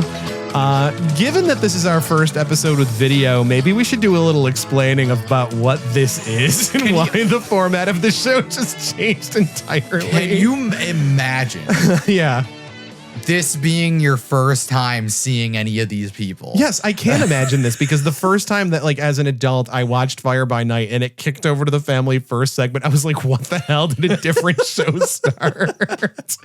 So every episode of Fire by Nite contains with it a sitcom called Family First. Sometimes it's about 14 minutes long. Sometimes it's a full length, 25-minute long episode like it was today. But Family First chronicles the life of the Collins family, for suburbanite Christians just trying to make it in this fallen, reprobate world. The parents are played by Fire by Nite's resident comedy duo, John and Vicky Joe Weddy. You've got Dad, who is a put-upon shoe salesman, not unlike an evangelical Al Bundy from Married with Children. You've got Mom, who is... She's there. Mom. she's the mom. Oldest child, Doug, who was played by Fire by Nite host Blaine Bartell. He's so cool. He's a football star. He hasn't played football in a minute. It's like they're out of the football season because they had that like awards banquet and it's his senior year. So like he's so cool. It would be a continuity break if they had him playing football again. But he's a fledgling youth minister and is a senior high school student, despite looking like he's on his 10th try at senior year. And then there's Connie, Doug's naive younger sister, who is very uncomfortably cast, being played by Blaine's real life wife, Kathy Bartell. And then you've got our one core character outside of the family, Doug's best friend, Clarence Stanley, played by friend of the pod and all around nice guy, Chris Tice. Think Urkel. He's the next door neighbor. He's basically like slowly taking over the show by being kind of like the animated wacky one. And so every month we follow the adventures of these five. And there were only ever 5 characters on this show. There was never a younger brother. There was never a younger brother who just went upstairs and just disappeared one episode as they try to navigate the secular world around them and maybe even try to win a few souls for Jesus. Right. So Alec, what are some of the greatest hits story wise from the last 29 episodes that you can remember from Family First? I'm also testing your terrible memory. You know, Clarence joined a band at one point. He did. Do you remember what precipitated him joining the band? It was like Doug, like being like Doug was like ignoring him or something. Well, it was after Clarence got shot. Right. And Clarence got shot. He was rebelling. Right. Another rebellion episode was when was it their cousin or something? Yes, they had a cousin that came into town. That was when Robert was around. Mm-hmm. And the cousin was trying to get Robert to rebel against his parents. But then Doug sat the cousin down and showed him an episode of Fire by Nite, and that saved his soul. There was an episode where Doug's girlfriend Cheryl almost unalives herself. Oh my god! Which do we have to talk like that now that we're on YouTube? Do we have to use these words? Like that's like I don't say unalive. It's your move. Consider it. Wow. It works. Just quick thing. Yeah. I think that the fact that people have to censor themselves in that way actually cheapens. It's real bad when people have to say, "Oh, this like poor woman got graped." It's like that's so much worse than actually just saying the words. It's not that I great. am now afraid to say. Yeah, and now we also had a non-canonical rapture episode where the whole family gets taken away, leaving behind a pair of skeptics, including a talk show host. And then they have them after Rhonda. the fact. They have them after the fact sitting in like well, director's we're chairs. still here. We should put a clip of that up on our YouTube channel. Yeah. So, they've been through some stuff. They've been through adventures. Doug almost got killed by a Satanist. Come on. They took a Satanist into their home who almost killed Doug, was stealing his hair in the middle of the night and turning the crosses around. And it's the whole thing. Mm-hmm. So we start today, as we frequently do, in the Collins family living room. Mom and Dad are sitting in the romantic afterglow of an unspecified dinner out. Dad says that he'd do anything for her, and she asks, well, can I see your billfold? Which is a wallet, if you didn't get that. To which Dad agrees, and then who should storm in, all excited, but eldest son, Doug. Hey, you guys, you'll never guess who got saved tonight at the Solid Rock. We give up who? Okay, the Bible says if any man be in Christ, he's a new creature. Old things are passed away. Behold, all things are new. That's right. Okay, let's just say that together. How about it? If any man be in Christ, he's a new creature. If any man be in Christ, he's a new creature. Or woman. Or woman. Or woman. Women can get saved. That's right. And all things are passed away. All things are passed away. That means all the sins all gone, right? Sins like lying and cheating and stealing and wearing too much makeup. Real smooth. So, Alec, did you know who they were setting him up for? Who he was setting them up for? I wasn't sure. I don't know. In walks Melissa Carpenter. This is a friend, we think, of the pod. Tony Tice, who is the real life sister of Clarence Stanley actor, Fire By Nite writer Chris Tice. Mm-hmm. And last time we saw Melissa, she was doing some seasonal work at Dad's shoe store back on the last Christmas episode, where she attempted to steal $50 and then pin it on Doug. So we get a flashback sequence to that episode, and clearly Dad is apprehensive as he welcomes her into his home. Well, hello, Melissa. Mr. Collins, I love that suit. I just really feel guilty about stealing from you and lying to you and... Causing strife on the job? Yes, that too. Do you forgive me? Sure I do. I just know Jesus did something in my heart tonight, and... God bless you, Melissa. So I played that clip for two reasons. First, holy mic blowout on the end there. Like they couldn't get a second take. It's just like, oh, God bless you. But yeah, second, I got to hand it to him. There's a little bit of nice subtle comedy in there where mom leaves Dad's wallet on the table. And as he's greeting Melissa and he just pockets it, he's like, hello, Melissa, as he's like reaching for his wallet and putting it back in his pocket. I actually appreciate it. He's like, doesn't break eye contact with her the whole time. There's no trust between them, but there is a little solid bit of visual comedy there. Also, is they don't go anywhere with this specifically with Doug, but was like, I got the feeling that Doug was like, the storyline was being set up to be him being like a weird horn dog and like. No, Clarence, we'll get to it. Clarence is the weird horn dog. Eventually it shifts over, episode. but like, it just felt a little odd the way he was introducing her, because otherwise, why would he care? Doug's being a good boy. Doug's being a good boy here. So they forgive her. But while Melissa is pleading her case, Clarence is outside the living room, like in the window. They do a lot of that. Acting like a goon. Classical use of the word goon here, by the way, not how the kids use it today. So Doug goes to open the door for Clarence, who storms in declaring he's in love, before noticing Melissa there and warning Mr. Collins about the intruder. Clarence, she got saved tonight at the Solid Rock, where you should have been. Where were you? Out with your love? Oh, yeah, we were cruising the boulevard all night long. What's she like, Clarence? Oh, she's beautiful. Her body is... Clarence, that's enough. Now listen, where is she? How come you didn't bring her in? Well, she wouldn't fit through the door, so I put her out in the garage so she wouldn't get cold. Come on, everybody, take a look. Come on.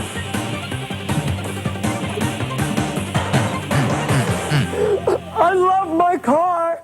Yeah, I think I've seen this documentary before. Wasn't it BBC's Love My Car? So Clarence has got a new set of wheels. It's a pretty cool car. Yeah, it's a nice Camaro. Camaro? Yeah, it was a Camaro. Clarence has a new set of wheels. So, of course, a certain someone is very interested in this new development. Oh, boy. Hey, Clarence, you wouldn't want to take a lonely little girl for a ride, would you? Are you talking to me?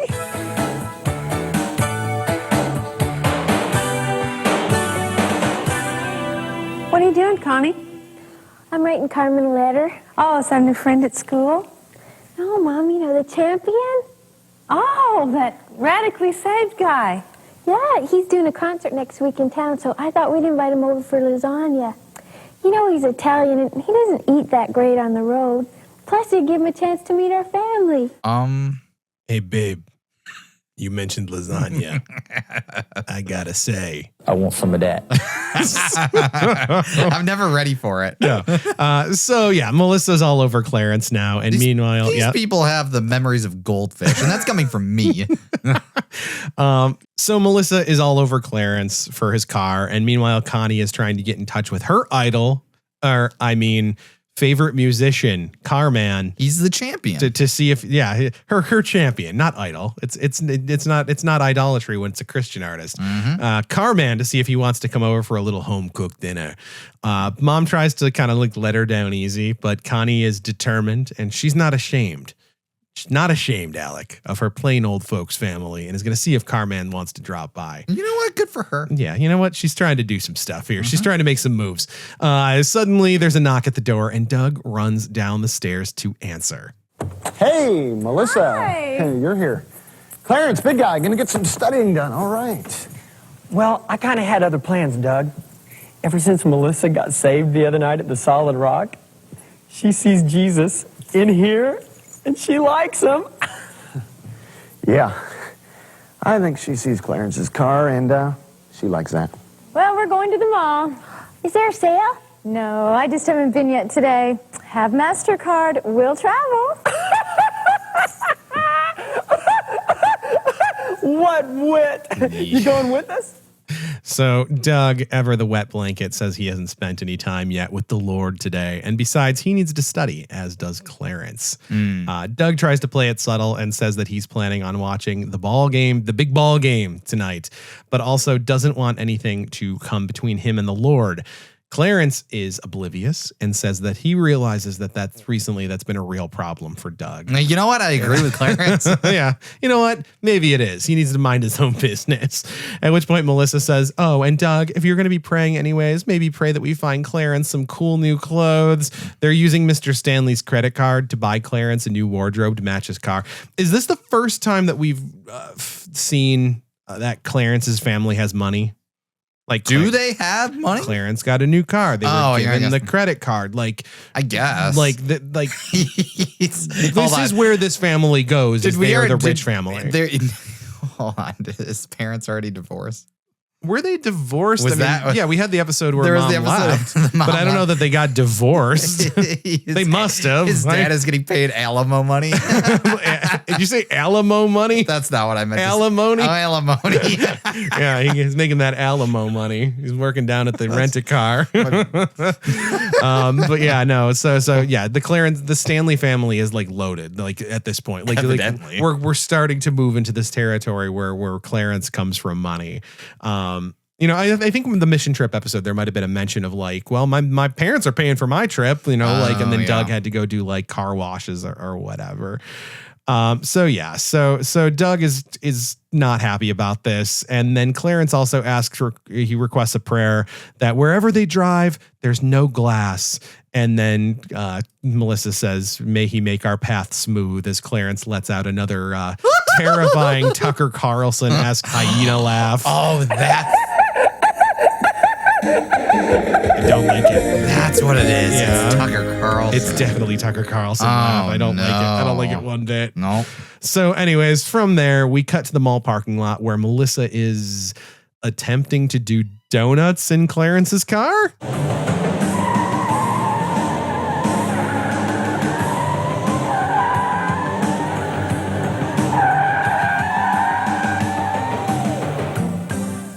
Now, Melissa, I know I said you could drive my car if you help me pick out some clothes, but... Yeah, isn't this fun? I know they're trying to do the whole, like, Melissa's, like, the not-so-nice girl or whatever, yeah. But, like, I think she might also be, like, a crazy sociopath person. Isn't this fun? Yeah, she might just be... Yeah. I also, can I just say that knowing this is Chris Tice's sister just makes this whole thing uncomfortable the opposite way of the Doug and Connie dynamic. Oh! Where it's like they're playing siblings when you know that they're married in real life.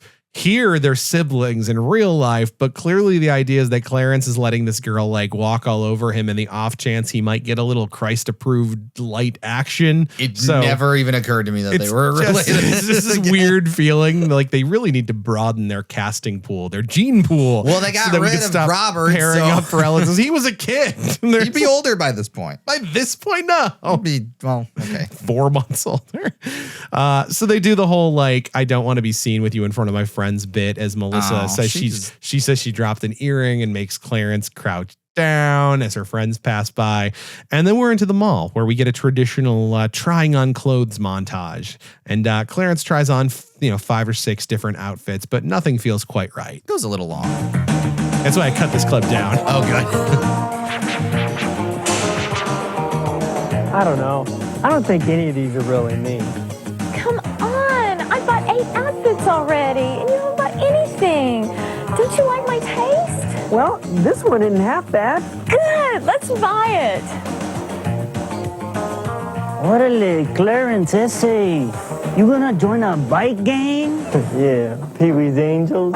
So just to describe what's going on here for our audio listeners, Clarence's final outfit is a straight up like fashion hate crime. It's a sequined jean jacket that reads New York on the front breast with like a bedazzled Big Apple on the shoulder. And then in the back is an airbrushed New York skyline with more sequins. It looks like, bad. It's horrible. Melissa's like, what's the matter? You don't like my taste? It's like, and you no. you don't get the sense that Melissa is making fun of him. You get the sense that she legitimately thinks that this looks good, and it's just, again, sociopath. She's like American Psycho, but like this like blonde evangelical woman.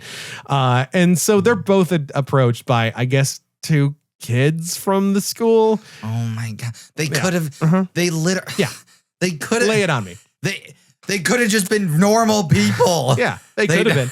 But one dude is dressed like a 1950s greaser crossed with Michael Jackson. And then the pervert is doing his favorite impression. One guy is dressed straight up like Dr. Evil when he tried to be like in a prison gang in the second Austin Powers movie with like the button down only buttoned at the top and like a bandana and stuff doing his like, oh my God. There is a... So they tease Clarence, then they threaten his car saying that they wouldn't touch it with a 10-foot can of shaving cream. That's oddly specific. That is specific, leaving Clarence nervous about the fate of his automobile. Meanwhile, back at the Collins household, Mom and Dad are in the living room and coming to some tough realizations about their daughter. Vicky Joe, why are these socks still wet? Because Connie put the clothes in the dryer. So? Well, I told her to put the clothes from the washer into the dryer. And? She did. And they're still wet. I know. I didn't tell her to turn the dryer on. It was a breakdown in communication. Oh, for goodness sakes. Honey, Connie needs a little common sense. You know, she's got book sense. She can read a book and follow directions, but she just needs some common sense. Where is she going to get that? You know what she did? She wrote a letter to Carmen inviting him to eat dinner with us. To Carmen? First of all, her parents are awful.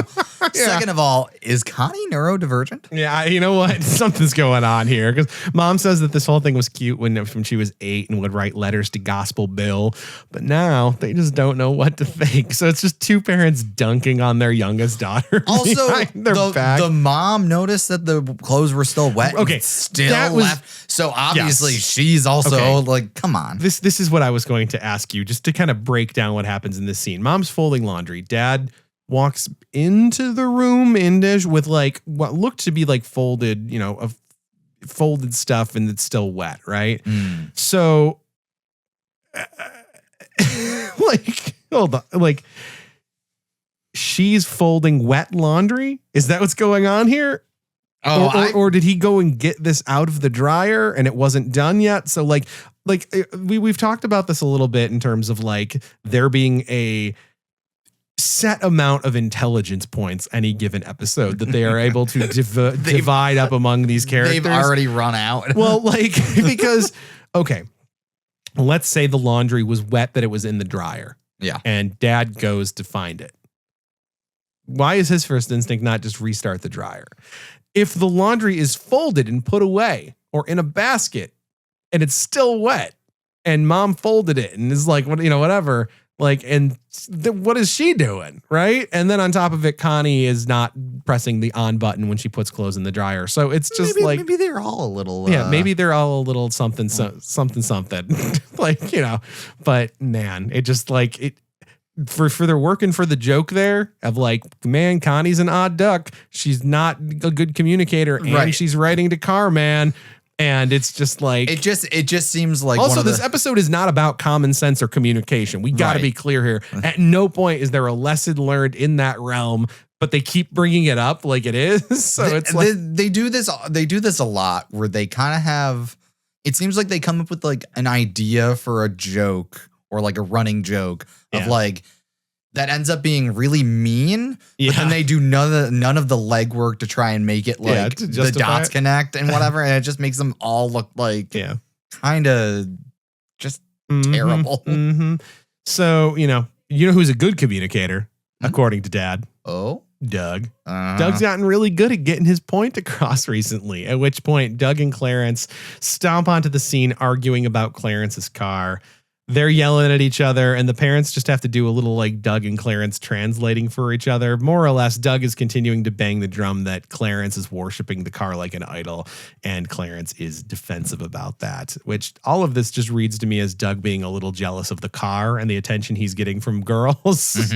But what do I know? They really do have like some of the worst adjusted children like around, right? This is as much as I'm sure that they would love to paint this as all these families in these sitcoms, they're dysfunctional families. The Simpsons, the Bundys. We wanted to show a functional, loving family. Like all of them are super mean to each other. They're mean to each other. Insane. They're insane. They don't seem like very good people to be around. Not a lot of fun. Not a lot of fun to be around. So it just kind of. So it's exhausting. Transition to that night, and Clarence is just sitting in a closed garage in his car eating popcorn and watching Gospel Bill on like a tiny TV. This whole thing seems safe. When his phone starts ringing or buzzing. Here's from back east. Hello? Yo, Melissa, babe, cat, honey, Winnebago, what's happening? Clarence, quit being so bogus. Hey, that ain't no way to talk to the man with the wheels and the deals that squeals. Just can it, Clarence? Listen, I've been working on our the schedule for our date Friday night, and I've got it all planned out. First, we'll cruise down Riverside Drive, because that's where everybody hangs out. And I would appreciate it if I was able to drive and you could sit in the back seat again. Oh, yeah. We can play that game, you know, where I duck down every time we drive by your friends. That's great. What a hoot. They don't even know I'm there. Alec, are you familiar with the concept of Flanderization? Yes. Like where it's just like, you know, I diddly know. Ned Flanders gets more and more extreme as the show goes on to the point where he's like a caricature of his previous self. Like, I feel like we didn't even do 30 episodes for Clarence to just become the most extremely clueless version of himself. Like, he used to, like in the original few episodes, he used to just be like, oh, he's kind of like a little geeky and a little weird, but like kind of just now he's also a normal person. Completely oblivious to Melissa just using him here and being super, super mean. That being said, I'm going to start answering the phone like that. Yeah. So here's the thing. Clarence says he'll pick her up behind the pharmacy as she requested. Just look for the green station wagon with the wood panels because his car is going to be in the shop overnight. At which point Melissa is immediately less interested, or rather not interested at all. So she makes up a story about how she's got a friend coming into town. They're road testing this friend's 1969 Corvette, and she can't let them down. So, you know, poor sweet Clarence buys this, you know, hook, line, and sinker. He did pause like a little bit where like almost like he knows that she's lying, but he immediately kind of metabolizes that indignity and then says that he'll call her when his car is out of the shop. But that she can reach him there if she needs him because the mechanic is going to let him sleep in his car overnight while it's there. That's a little odd. It's a little odd. So then we get an establishing shot of beautiful downtown Tulsa, Oklahoma's Pizza Hut and Circle K at night, which, if I'm not mistaken, via some Google Maps and newspapers.com detective work, and because I'm a very sick person, I believe this Pizza Hut is now a bombed out looking liquor store. But it's still in the Pizza Hut shell. Like it has the is it? It's one of those things where it's got the top, the roof topper. Yeah, it's one of those things where it's like, oh, there's a Huntington Learning Center, but you could tell it's a Pizza Hut or whatever. So, depressing. Just look for the red roof. Yeah. Well, now it's a brown roof and a giant sign that says liquor. Ew. So, anyways, we see a shadowy figure approaching Clarence's garage. They let themselves in. They approached Clarence's cherry Chevrolet Camaro and then proceeded to shaving cream and toilet paper the hell out of the car, right? And the finishing touches, a cryptic note, "I am loved," and a heart grease painted onto the window. Ooh, spooky. It didn't take me very long to figure out who this was after he slipped on the shaving cream. Yeah. So you were able to piece this together almost immediately, this mystery. Mm-hmm. Yeah. And so was Clarence. Yeah. Well, we're left to consider who done it. Clarence returns to the Collins family home where conveniently everyone is hanging out. He finds Melissa helping Connie with turning her into a toilet paper mummy or something. Why would they choose that color of face cream or whatever? I don't just know. do one of those weird green, mint green looking ones, right? I don't know, but either way, they're wrapping Connie in toilet paper. It looks like she's got poop on her face. It's to make a little MacGuffin kind of thing here, like a red herring. And Clarence gets to the accusing. Melissa, how could you after I let you drive it and everything? How could I what? Somebody's blemished my beauty. My car's been demolished. Oh, Clarence! Did you have a wreck? Did I have a wreck? The Oreo and the shaving and the toilet. Honey, he's having a hard time communicating. You need to help him. Clarence, what are you trying to say? Somebody vandalized my car. There's toilet paper all over it. They shaving cream the windows. They took Oreo cookies and they smushed them all over the place. They wrote, "I am loved" on the windshield. How could somebody do something like that to such a beautiful creature? Clarence, it doesn't sound like there's been any real permanent damage to your car. It's going to be okay. It had to be Luis and Marty. That's right. They were hassling us in the mall. I'm going to go run them over. Hold on, Clarence. Wait a minute. Come on back. Hey, wait. Come on back. Do it, Clarence. Do it. Do it. I feel like there should be an evil dog from Summer of Sam telling Clarence, "Do it. Run him over, Clarence, for your car. Do it for your car. It's just kill. It's just kill. It's just the two of us on one singular shoulder.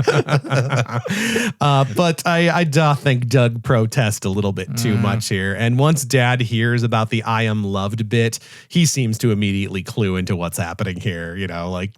Dad got some of the intelligence points, I guess, this episode. Because let's be honest, that's a weird ass thing to vandalize someone's car with. Doug tells Clarence that he's been taking this whole car thing a bit too far, treating the car like an idol, and none of this is anything that would permanently damage the car. And then he gets Clarence to calm down a little bit. I mean, Oreo cookies, shaving cream, shoe polish. You can wash all that stuff off. It's going to be okay. Well, I guess so. Doug, who said anything about shoe polish? Well, I was just assuming. Doug, how did you know they wrote in shoe polish? Well, people do that when they do that to cars. I was. Okay, I did it, okay, but you know one thing the car. Stop it! You Don't, can't go Doug! back Stop down it! and get on your knees and try to hold your thighs and your arms and you feel Kill him, Clarence. Kill. Man, I've said it before, I say it again. Doug Collins, history's greatest monster. He really is. He's just terrible. terrible character. The two parents, they separate them, and then Dad asks Doug the always relevant question, "Who do you think you are?" You know what? Yeah. I gotta give the dad at least some credit here. Doug getting any amount of consequences from his actions. Right, exactly. Right, there is consequences that are about to be laid out here. Doug says that Clarence has been worshiping the car and that he needed to be taught a lesson. It's not your... But apparently Doug thought he was just the man to do that. But Dad tells Doug that he is not Clarence's Holy Spirit and it is not his place to teach him a lesson and that he should go outside right now and clean that car. But mom wants them to make up before they leave. I don't know, mom. Like, I'd give Clarence a season of rage, to be honest here. Yeah, Clarence didn't need to be any part of this. Doug should have apologized and left it at that. Doug was super out of pocket here. Yeah, and then listen to Doug's apology. What do you say? Clarence, you needed to be taught a lesson, but I went about it the wrong way, and I apologize. I'm sorry, man. Clarence? Yeah, you're sorry. Clarence? And I forgive you. Nope. You're sorry was a good response. Period. End of the. I'm going to be honest. Like, this 17 seconds encapsulates like just about everything wrong with evangelical culture. Like Doug apologizing, but in a backhanded way. Doug has a rigid interpretation about a biblical lesson. Yes. He then forces that interpretation onto somebody else, this time manifesting in property damage. Then the victim is forced to immediately accept the worst apology that has ever been recorded on videotape. Like, that's it. That's the cycle of abuse. That's like in a little silly little microcosm. Well, we just gotta make up and move on with our lives, right? Someone in the Lessons church learned, right? Someone in the church hurt you. Well, they're sorry you're offended. What? You don't accept that apology? Well, you're the bad guy now. Makes me want to tackle him and strangle him. It's maddening. So Doug and Clarence, they run off to clean the car, which again, Clarence why should is not have Clarence to do anything? Yes, exactly. Why is Clarence even helping here? And Dad says what we are all thinking. It's your idea to have kids. And in a normal sitcom, that's probably where the story would end, right? The truth is out. Bygones are somehow bygones, but this is family first. Yeah, I mean, here's the thing. Doug and Clarence can't be the actual bad guy here, so they need to. So we've still got a few too many plot threads dangling out there. So we follow Doug and Clarence to the garage where they're getting to the cleaning. Doug, I still can't believe you did this to me. Clarence, I'm really sorry. I was just getting so desperate to try to make you see you were getting off track a little bit. Well, how'd you know I was getting off track? Well, Clarence, it's the car. I mean, that's all you've been talking about for the last 2 weeks. And the Bible says from the abundance of your heart, your mouth proceeds, and where your heart is, your treasure will be also. That's all you've been spending your money on lately is this crazy car. Well, you're right. I haven't even had anything to put in the offering lately. See, Clarence was in the wrong. This teenager ditn't have any extra dough to tie this evil, evil boy. But you know what I will say, Doug does have one good point to make, and he tries to level with Clarence about how Melissa's been treating him. Do you know why she's been attracted to you?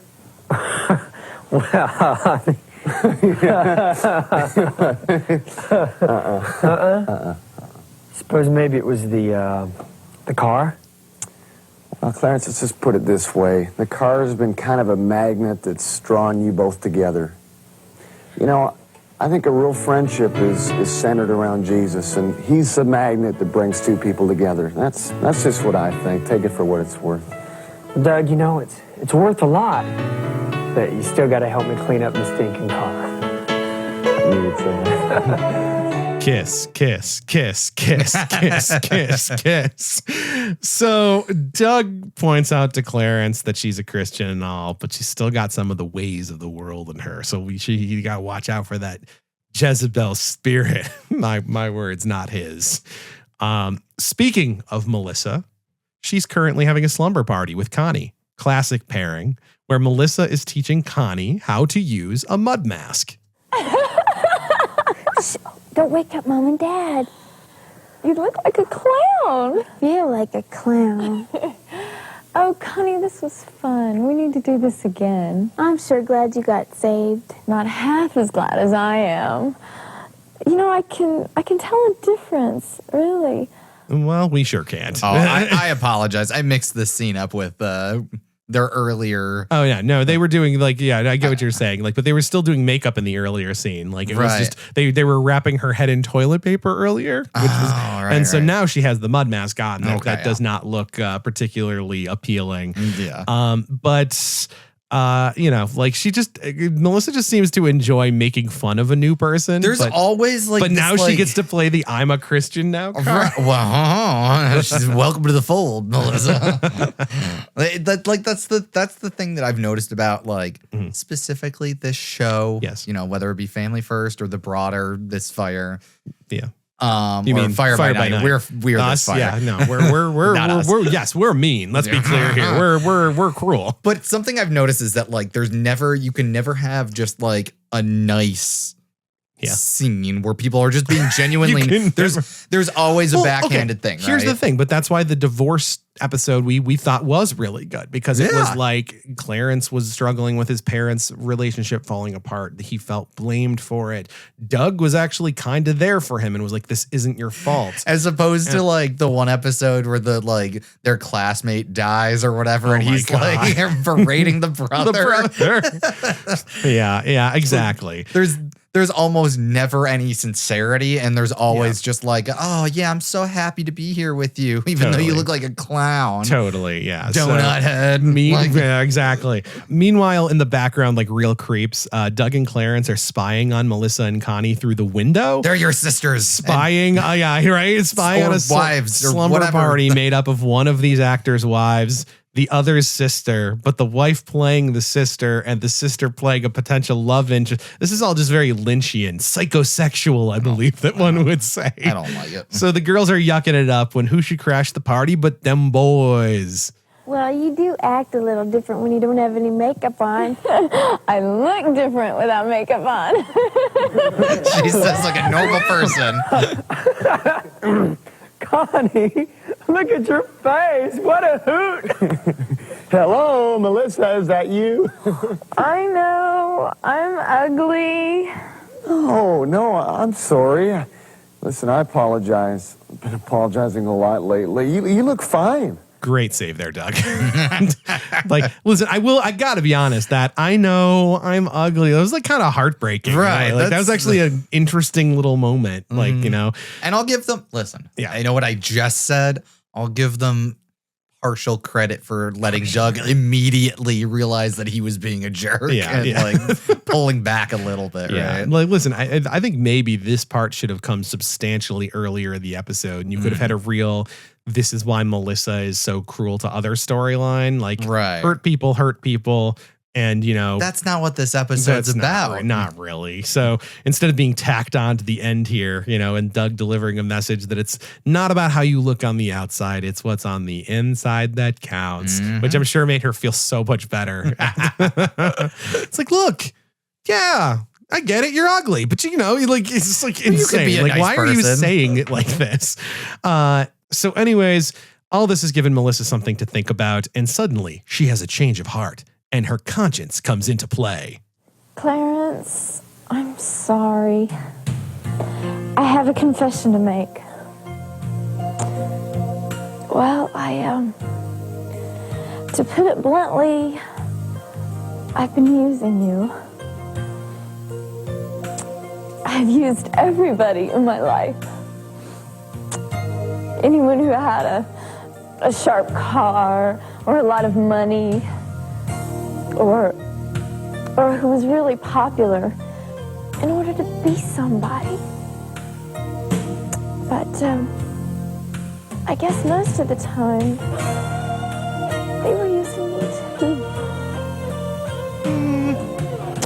But this was different.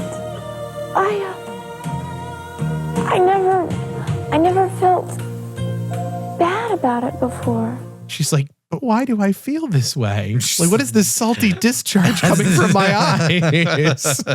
It's like a real Grinch, Jerry Seinfeld moment. Yeah, and Connie says, you feel bad because you have a new you inside of you. Phrasing. And Melissa has learned a little bit about the old toxic empathy caused by Jesus. And so the message here is that if you already have the capacity, is the message here that if you already have the capacity for empathy and to feel bad about your actions, that you don't need to be born again? Because like occasionally this train of thought terrifies You always have me. to be born again. Like if we didn't have the Bible, we wouldn't know how to act. Like you need an explicit instruction manual to stop you from relentlessly hurting people. Like it's like, oh yeah, Melissa was never going to be a good person except for this. Like she accepted the Savior, and it's like now she feels bad for hurting people's feelings. It's like, okay, you know, it unlocked her empathy. It unlocked her empathy. Doug steps in, though, recognizing her self-image problems, and tells Melissa that as you grow in Christ, you care less and less about what the world thinks about you because none of that really matters. And Connie throws her 2 cents in. I wouldn't care if anybody saw me right now because I'm just me. I'll get it. No big deal.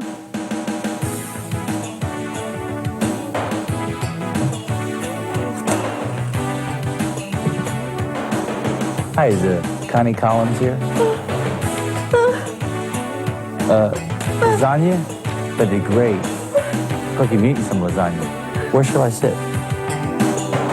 So Carman shows up at the Collins family household and says, I want some of that. He's ready for that lasagna. Do you got some meat in that lasagna? Where can I sit? I'll have 2 helpings. So yeah, so Carman shows up while Connie's in her mud mask. Classic. And that is ball game for this month's episode of Family First. But before we move on, we have a responsibility, Alec. As we always do about this time, we have to rate the villain of this week's episode of Family First using the 9/11 terrorism threat assessment scale. Only in our case, we're not talking about traditional terrorism. We're talking about terrorism of the soul, baby. How much of a threat was this week's baddie to the eternal souls of our main characters, the Collins clan and Clarence Stanley? I don't know why I was going to be like his government name, Clarence Stanley, Clarence. First off, Alec, who is our villain this week? I guess it's the car. No, it's got to be Doug. There's no. I'm sorry, but he's always I know we pull this so much, but like, no. Like, okay, the car was an inanimate object. What are we gonna say? It's the spirit of idol. Like. Doug is always a villain. Yes. That much is true. But almost always there is somebody else. What was dragging Clarence away from going to church. No. It was enticing Melissa to use Clarence. Okay. But and forgo her newly found. I don't feel comfortable saying that the car was the villain of the episode, like a Stephen King's Christine parked out there in the driveway. Okay. Kill Clarence. I don't see any way around it being anybody other than Doug. All right. Like we're only doing human beings. Melissa is damaged goods in this situation where she's like, you know what I mean? No, like she's like feeling low about herself. And so she's hurting other people because she's hurt. Right. Doug is just being an asshole. He really, okay. So if we're only doing people. Yeah. Doug does have a way of pushing people away the more he tries to make them see like him. Uh-huh. So it could be that like you could make an argument that the more like what he did was actively pushing Clarence away from coming back. Clarence wouldn't want to be around him anymore if they hadn't forced him to. I think that's a big accept point. the apology. And listen, I'm not going to say that this is a big month for Doug. I mean, it is in one way because he defaced Clarence's car, which is insane. But at the same time, it's also like Clarence was immediately like, I'm just going to kick your ass. And like, it was like, you know what I mean? Like, it was not like, oh, he was going to fall away from God because of what Doug did or whatever. So I think it's low. I mean, if we were going to say Doug, maybe a 2 because he was very aggressive. 2 because he was just way out of line. Yeah, he was way out of line. He was way out of pocket, but also very ineffective in what he did, you know? So I don't know. But I think that's kind of the only option we have. I don't feel comfortable. Listen, I don't feel comfortable saying it's the car. I don't feel comfortable saying it's Melissa unless we say it is the spirit of idolatry. Okay, but that's super odd. If the car We've doesn't done work, that in it's the not past. no. The spirit of rebellion is back. Okay. I think it's Doug. Fine. You know what, Doug? You get a 2. You get a 2 out of 5. You're on notice, buddy. And after that, we come back to one of the most perplexing segments to ever run on this show. A man on the street interview segment titled, Who Are Your Idols?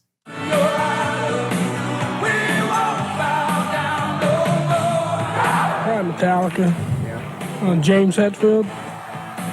I just like This is why. There's title cards. In the sports world, I like a lot of sports. Probably Pele. Pele? What does he Soccer. play? He plays soccer. Shell Teagues. No questions. Jim there. Houston, a fisherman. I like to fish all the time. Fishing? Does that get Not you more really. dates? Top 5 pool players in the world, man. They're the best. Okay, give us Buddy names. Hall, Mike Siegel, Earl Strickland. Oh, he did. Efren Ray. He knows. All those guys. It's the best, you know? You play a lot of pool?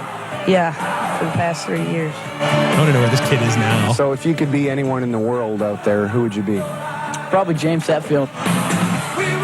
Who is this James Hatfield, anyways, they ask? Do you have a second option? I like Clint Eastwood. I do like him. I could be him. Did you notice that they misspelled James Hetfield and said did they? Hatfield, like he's like fighting the McCoys or something? Oh my God. Yeah. This feels eerily like Charlie Kirk Christian TikTok coded, where they just it totally does. where they just went out into like a pool hall, like an arcade where kids were hanging out, and then sprung interviews on unsuspecting teens to like chop them up later and make them look like dweebs. Also, you know, like, okay, so what is their when they're asking, oh, if you could be anybody, who would you want to be? Jesus.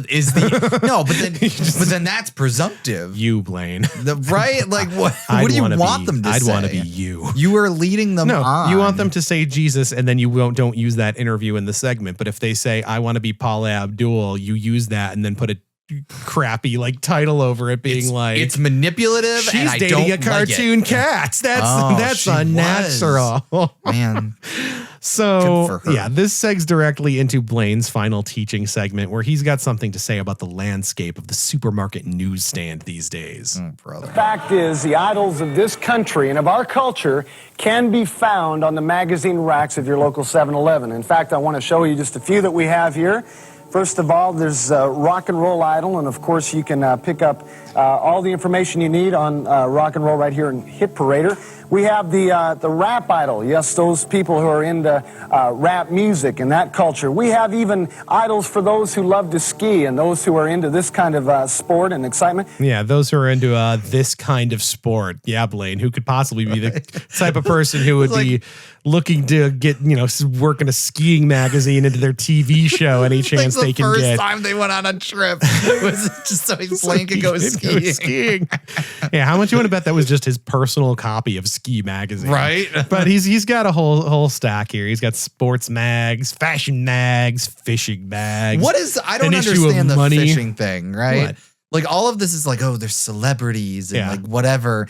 And then also because fishing can be an idolatrous activity. It's something literally fun, anything something can nice be then. you can do. Right? Yeah, anything can be then. Literally anything can. That's so it has no meaning then. So what do you think he's going to say about you these know things? What? There were fishermen in the Bible. Yeah. So have it that. There were a fisher of men in the Bible. Oh. So what do you think he's going to say about all these things? Say it with me.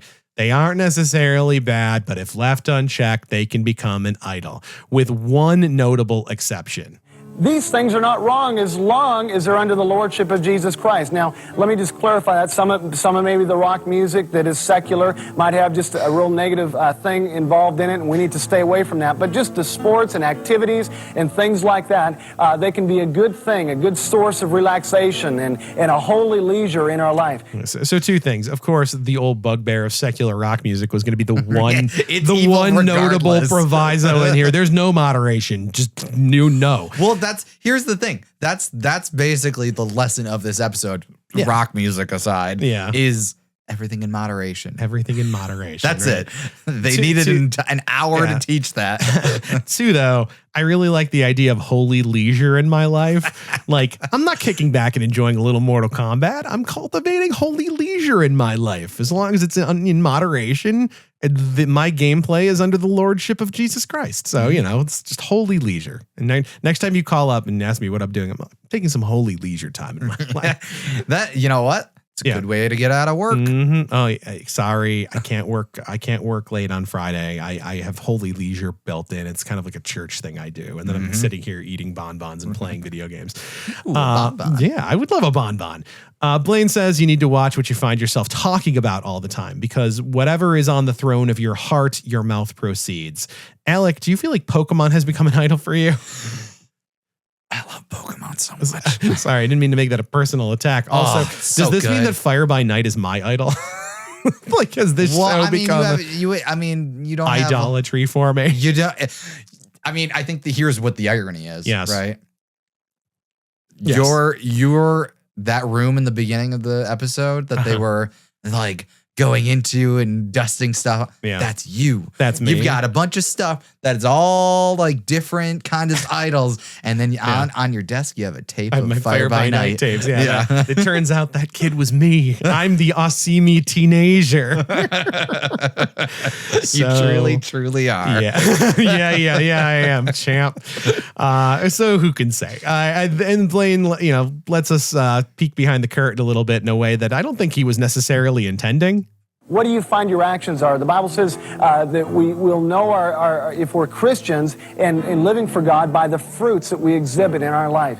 I used to be heavily involved in freestyle skiing. That was my God for years in my life, even after I became a Christian. And I knew it was because that's all I talked about. Man, I'd sit in school and talk to my friends about skiing, and I'd think all during class about new jumps and new tricks that I could do. The skiing God just took over in my life. And there was nothing wrong with skiing in itself, but when it became first place, it became devastating, and it began to control everything I did. It hurt my grades. It hurt my relationships. It hurt, most of all, that special relationship that I wanted to have with God. Oh my God, we get it, Blaine. You like to ski. Come on. But like for real though, do you think I know this isn't like a real clinical term, but like, do you think Blaine has like an addictive personality or something? Yes, we know this. Because he's literally out here describing hyperfixation on skiing. Just one thing, it's just taking up everything. We know what ends up being a major destructive force in his life later on. Yeah. He's since pivoted to a new ministry that has hyper-focused on one single area of men's struggle, every man's struggle. But you get what I'm saying, right? So, it just feels like maybe we're learning something, like Blaine needs something to obsess over, Yeah, I mean. And I don't even mean that as a falling into idolatry, but like a compulsion thing. Like, and I don't want to psychoanalyze armchair, You think he has ADHD? Here. I don't know, but just some sort of like neurodivergence here that's like he locks in on one thing and then just does it. Like he just hyper-focuses. He puts everything he has into it. Yeah. So in wrap up, Blaine calls us all to push. He yells at us. I don't like does, it. Yeah. But I mean, I yell at us, on this show. I'm like telling us all to shape up here. In wrap up, Blaine calls us all to push the idols out of our lives or risk peril. In fact, the Bible says that those who are idolaters, who idolize things and worship people, it says they won't even see the kingdom of God. The very fact that you become a Christian, the fact that you say, Jesus, be Lord of my life, absolutely kicks down the idols. Because when you're Lord over somebody, that means you control and you're the master. And Jesus wants the idols out of your life. He wants to be in control. He wants to love you. He wants to protect you from the evil that would try to come to you through false gods and through false worship of idols. He then does an altar call to pray with anyone watching that hasn't accepted Jesus. But since I already did that all the way back in the fall of 1999 at the Marine Midland Arena after a Miles McPherson revival event, I think it's a better use of our time to get into my final thought. At the risk of sounding like a broken record, the Bible verse Matthew 24:24 comes to mind a lot these days. I've brought it up on past episodes, but as a refresher, it reads, "For false messiahs and false prophets will appear and perform great signs and wonders to deceive, if possible, even the very elect." Look, it's not remotely a novel or cutting-edge take at this stage, but right now, in 2026, it's impossible to discuss idolatry and Christianity in the same breath without it coming back to the politics of today, and specifically the evangelical world's almost total fealty to one Donald John Trump, who we saw back in our current events, calling out for the execution of the Central Park Five. As we record this episode, Trump's personal Gestapo, ICE, is terrorizing immigrant communities and murdering innocent protesters in states like Minnesota. In the first few days of this year, we saw an unlawful and reckless regime change perpetrated in Venezuela.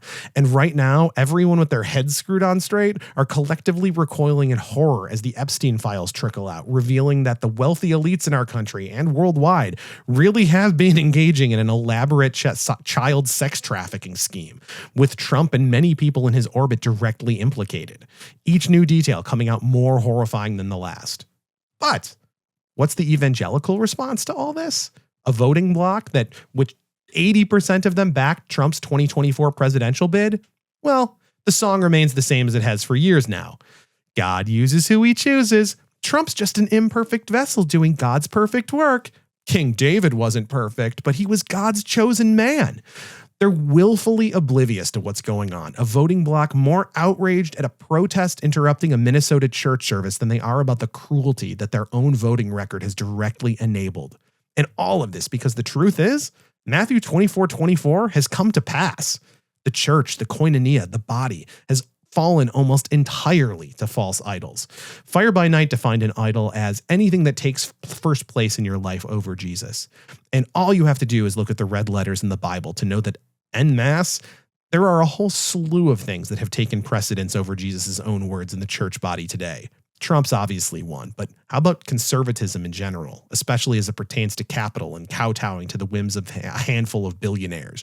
Abortion as a singular issue, panic about trans people, panic about immigrants, and Nazi conspiracy theories about whites deliberately being replaced by a shadowy cabal of political string pullers, obsession over Israel, oftentimes tied to fulfilling end times prophecies, trying to get this whole rapture show on the road. Pentecostal churches shouting out about the need to control the 7 mountains of influence, a naked play to amass cultural and political power, egged on by far right-wing talking heads found on just about every Christian radio station in the nation. All of this, well, fundamentally they ignore Jesus' own words about how to treat your neighbors, how to treat immigrants, how to treat the downtrodden, the hungry, more concerned about whatever hateful bullshit Tucker Carlson force feeds them on any given weekday than they are about the direct commands of their own Messiah. At this point, I think the uncomfortable truth is that a vast majority of the very elect have been deceived. And whether those in the church who haven't want to accept it or not, remaining silent or quote unquote neutral as their brothers and sisters in Christ are entirely consumed by these idols is going to have been the kill shot for American Christianity, as it either dies off as a cultural force entirely or mutates into something much, much scarier. Alec, where can people find you? You can find me on Blue Sky at Hollow Monster Fox and on YouTube. I actually just uploaded a video for the first time in a long time, giving my thoughts on, like, my final thoughts on Pokemon Scarlet and Violet. If anybody, idolatry. Yeah. Oh, these are your final thoughts on Scarlet and Violet before we get into the new gen. Just kind of a wrap up of like what do I think about the last like 3 to 4 years, and so I like that. I'll have to check that out. Yeah. You can find us on Instagram and Blue Sky as well at This Fire Pod. And like we said, we also, if you want to get on our mailing list, just in case something happens to this podcast, patreon.com/thisfirepod. It's free. Sign up for the free tier, the only tier. There's nothing on there right now, but we're going to start building a little community action there. You can also find us at acquirethisfire.com if you're looking to subscribe or send us a message. If you want us to read anything on the show, we'll do that too. And of course, now that we're on YouTube, like, comment, subscribe, or if you're on Apple Podcasts or Spotify, why not leave a little review for us? We always love hearing what people think about the show. Next time on This Fire, you know what? I'll let Blaine handle this one. Hey, thanks for being with us, and we want to thank Carmen. Also, don't miss next program. We're going to be having Toymaker's Dream, and we're going to be talking about hell. Ooh, see you then. Ooh. You know, oh, cool. I didn't know we were going to have an episode about the year 2026. So that might just literally, we're all dead. We're all in hell. This is awful. Also, Blaine, off with the spooky fingers. This whole show has been about making people afraid of hell, and now you're going to make a joke about it. Show some respect, you know. So anyways, It's good to join you here in YouTube land. If you're an audio listener, thanks for joining with us and being with us these past 3 years. Happy anniversary, pal. Hey, it's been good. 3 years. We should have gotten some champagne or whatever. We're shaking hands right in the middle here. And until next time, I'm Steve. And I'm Alec. And we will see you later. No way, we are not ashamed of the gospel of his name. Holy hands are lifted high to the name of Jesus Christ. If you're not ashamed, give him a praise offering tonight. I'm President George H.W. Bush, and this has been a Crunchy Lightbulb podcast.